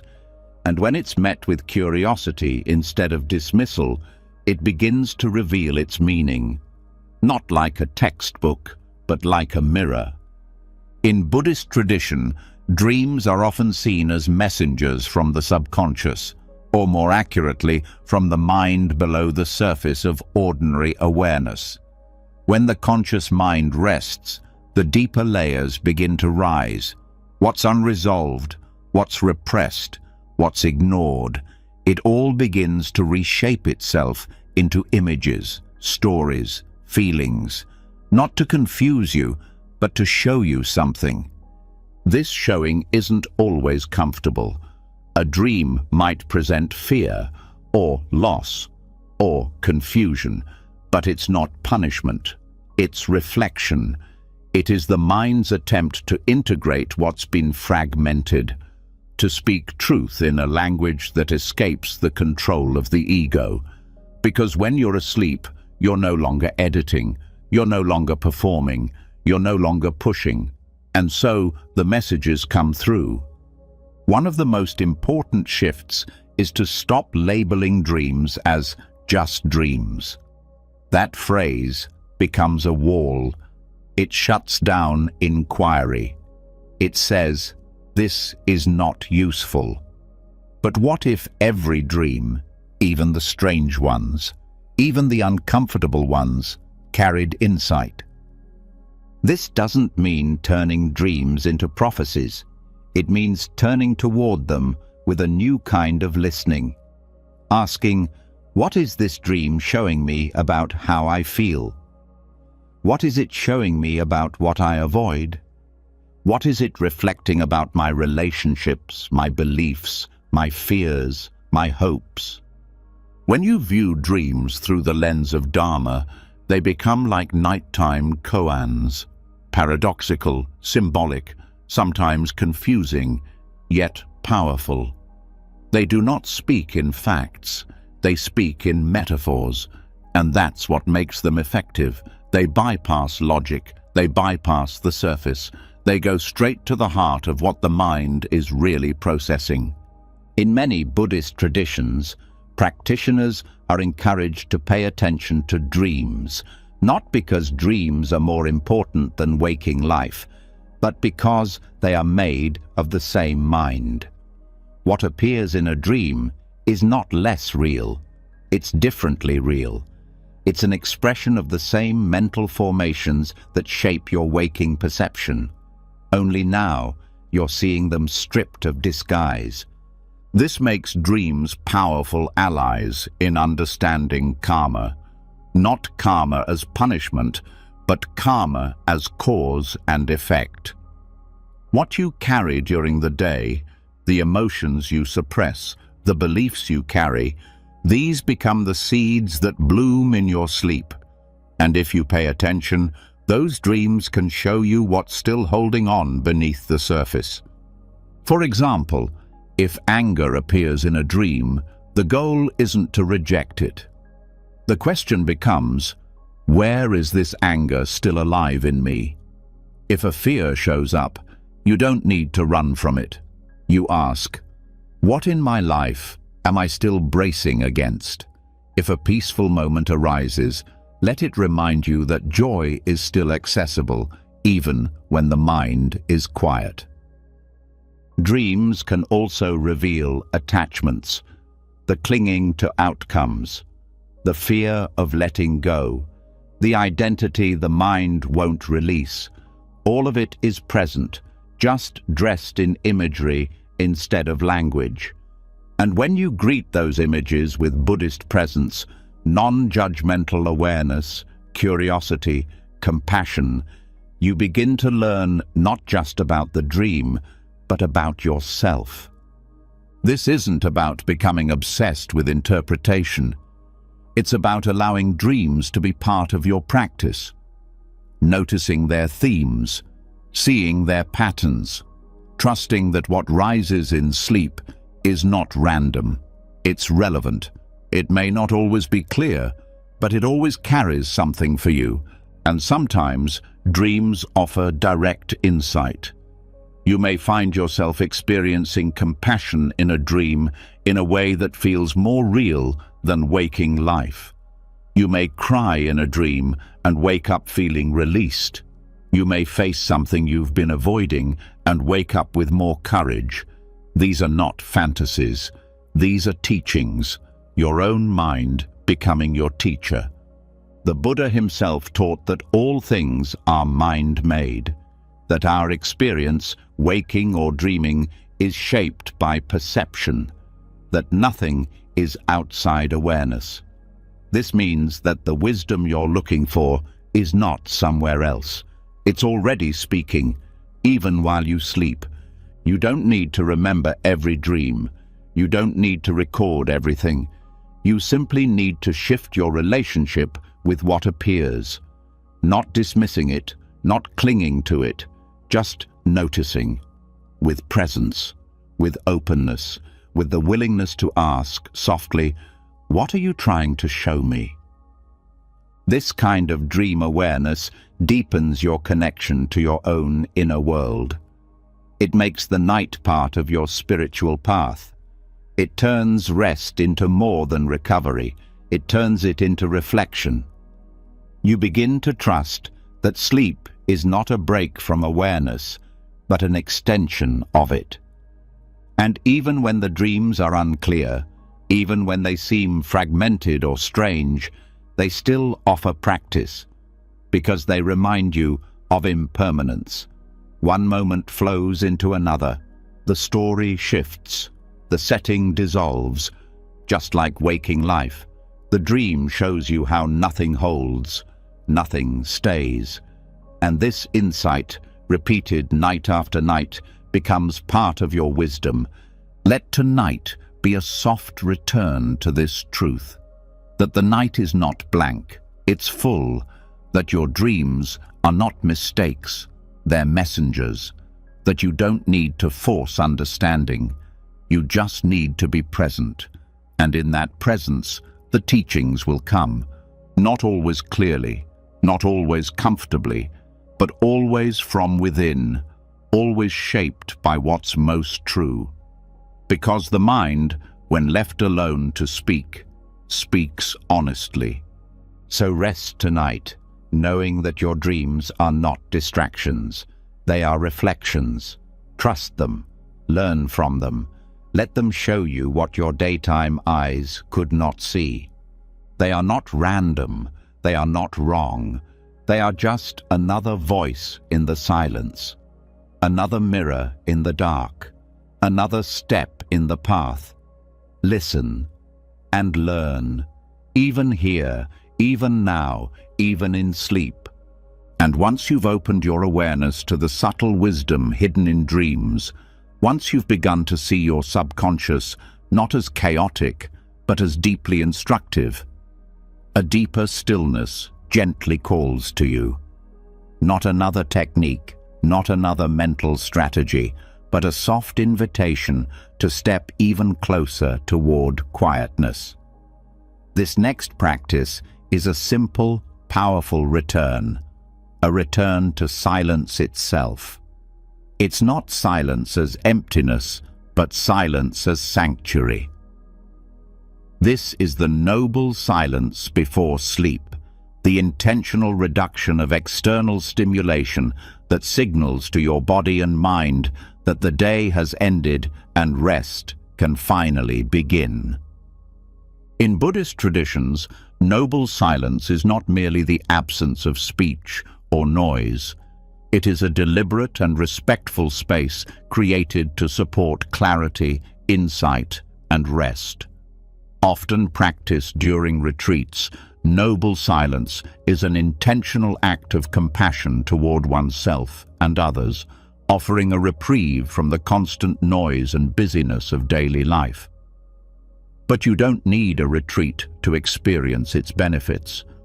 Each evening, as you approach sleep, you have the opportunity to enter your own sacred space of silence, a gentle yet profound preparation for rest. The world today is rarely quiet. Technology has connected every waking moment to stimulation, distraction, and information overload. From phones to screens, from conversations to background noise, the modern mind is almost always engaged in external input. And while this connectivity brings benefits, it also has consequences. The nervous system, designed for periods of rest and integration, finds fewer opportunities to settle into its natural rhythms.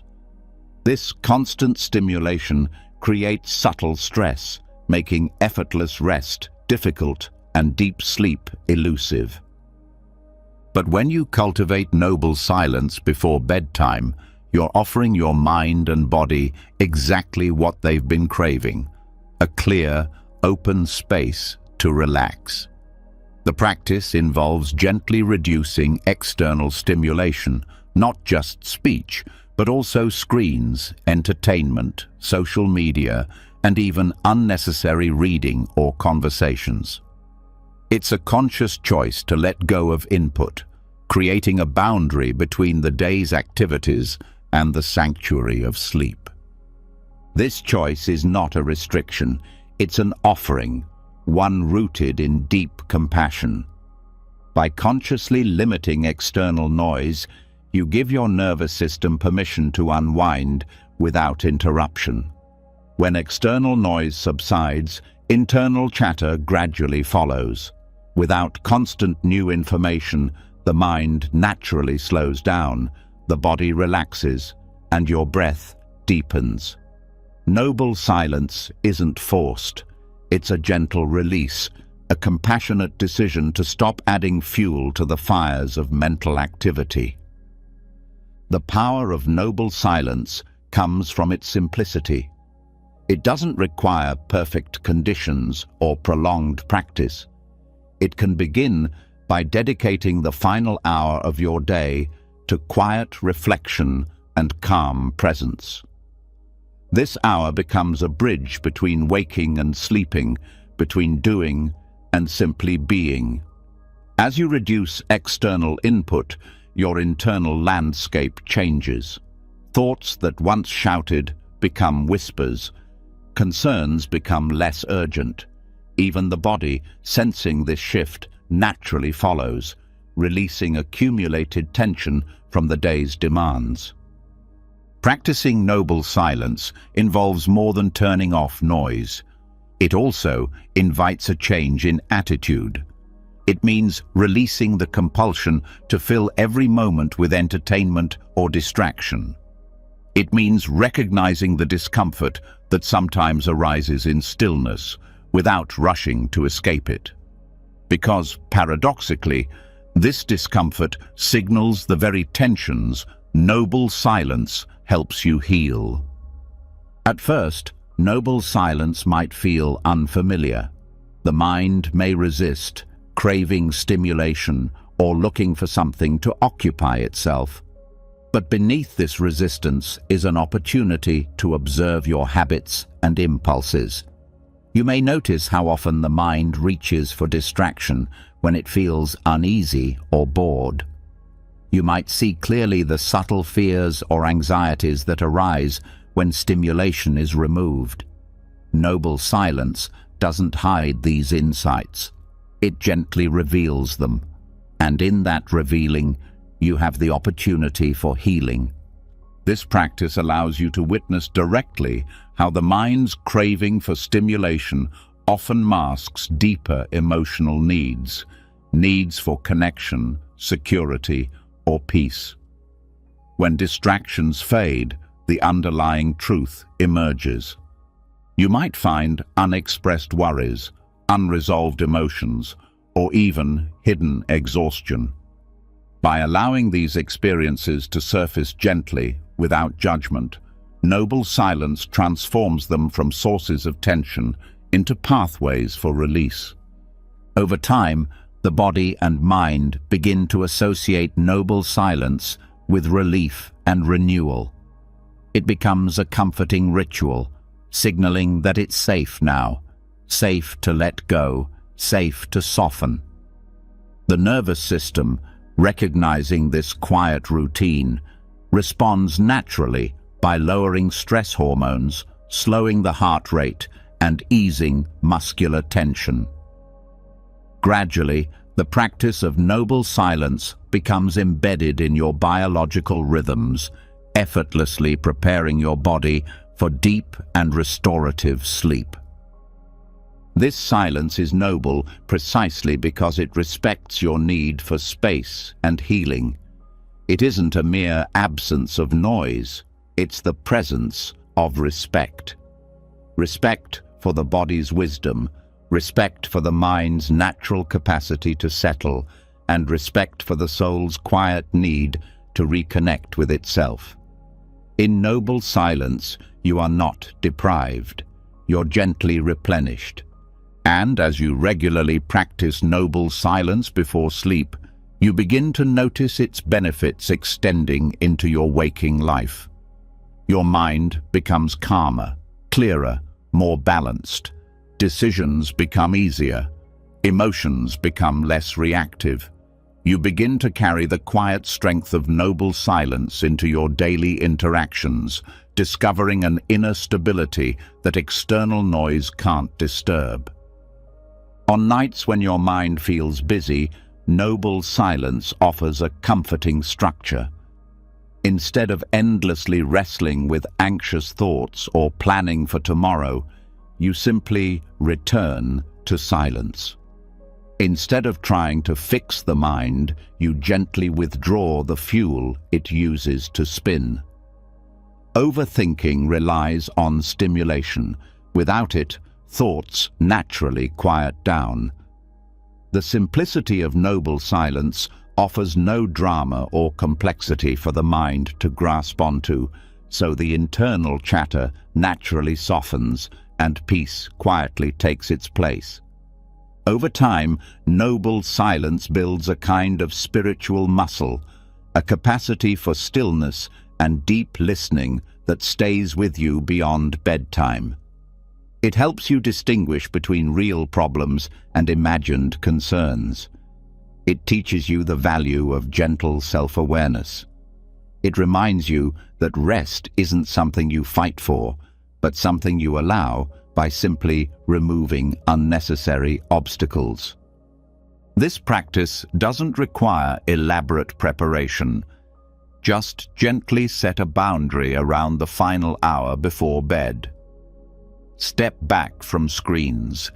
Ease away from unnecessary conversation. Quiet your surroundings as best you can. Let your environment reflect your intention for restfulness. Over days and weeks, the benefits compound.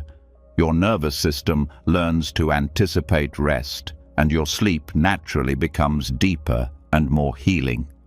Noble silence also enhances your dreams as your subconscious mind becomes clearer and more accessible without constant stimulation. Dreams become richer and more vivid, offering clearer insights. Without external noise cluttering your subconscious, dreams arise naturally from a deeper, quieter place within, becoming powerful guides for your waking life. In the Buddhist tradition, noble silence isn't a withdrawal from the world, it's a mindful engagement with it. By choosing quietness, you're not rejecting experience, you're enhancing it. You're giving yourself space to integrate the day's experiences with wisdom and compassion, making each night a practice in clarity and renewal. Let tonight be a gentle beginning. Embrace noble silence as a friend, as a soft invitation. Allow yourself the gift of quiet, knowing it will guide you toward deeper rest and clearer awareness. Silence doesn't ask anything of you but presence. It doesn't need your analysis, your effort, or your explanation. Just breathe, let go, and listen. Trust in the silence that has patiently waited beneath all the noise. Allow it to carry you into restful sleep, and let your dreams emerge naturally, rich with insights that only a quiet mind can hear.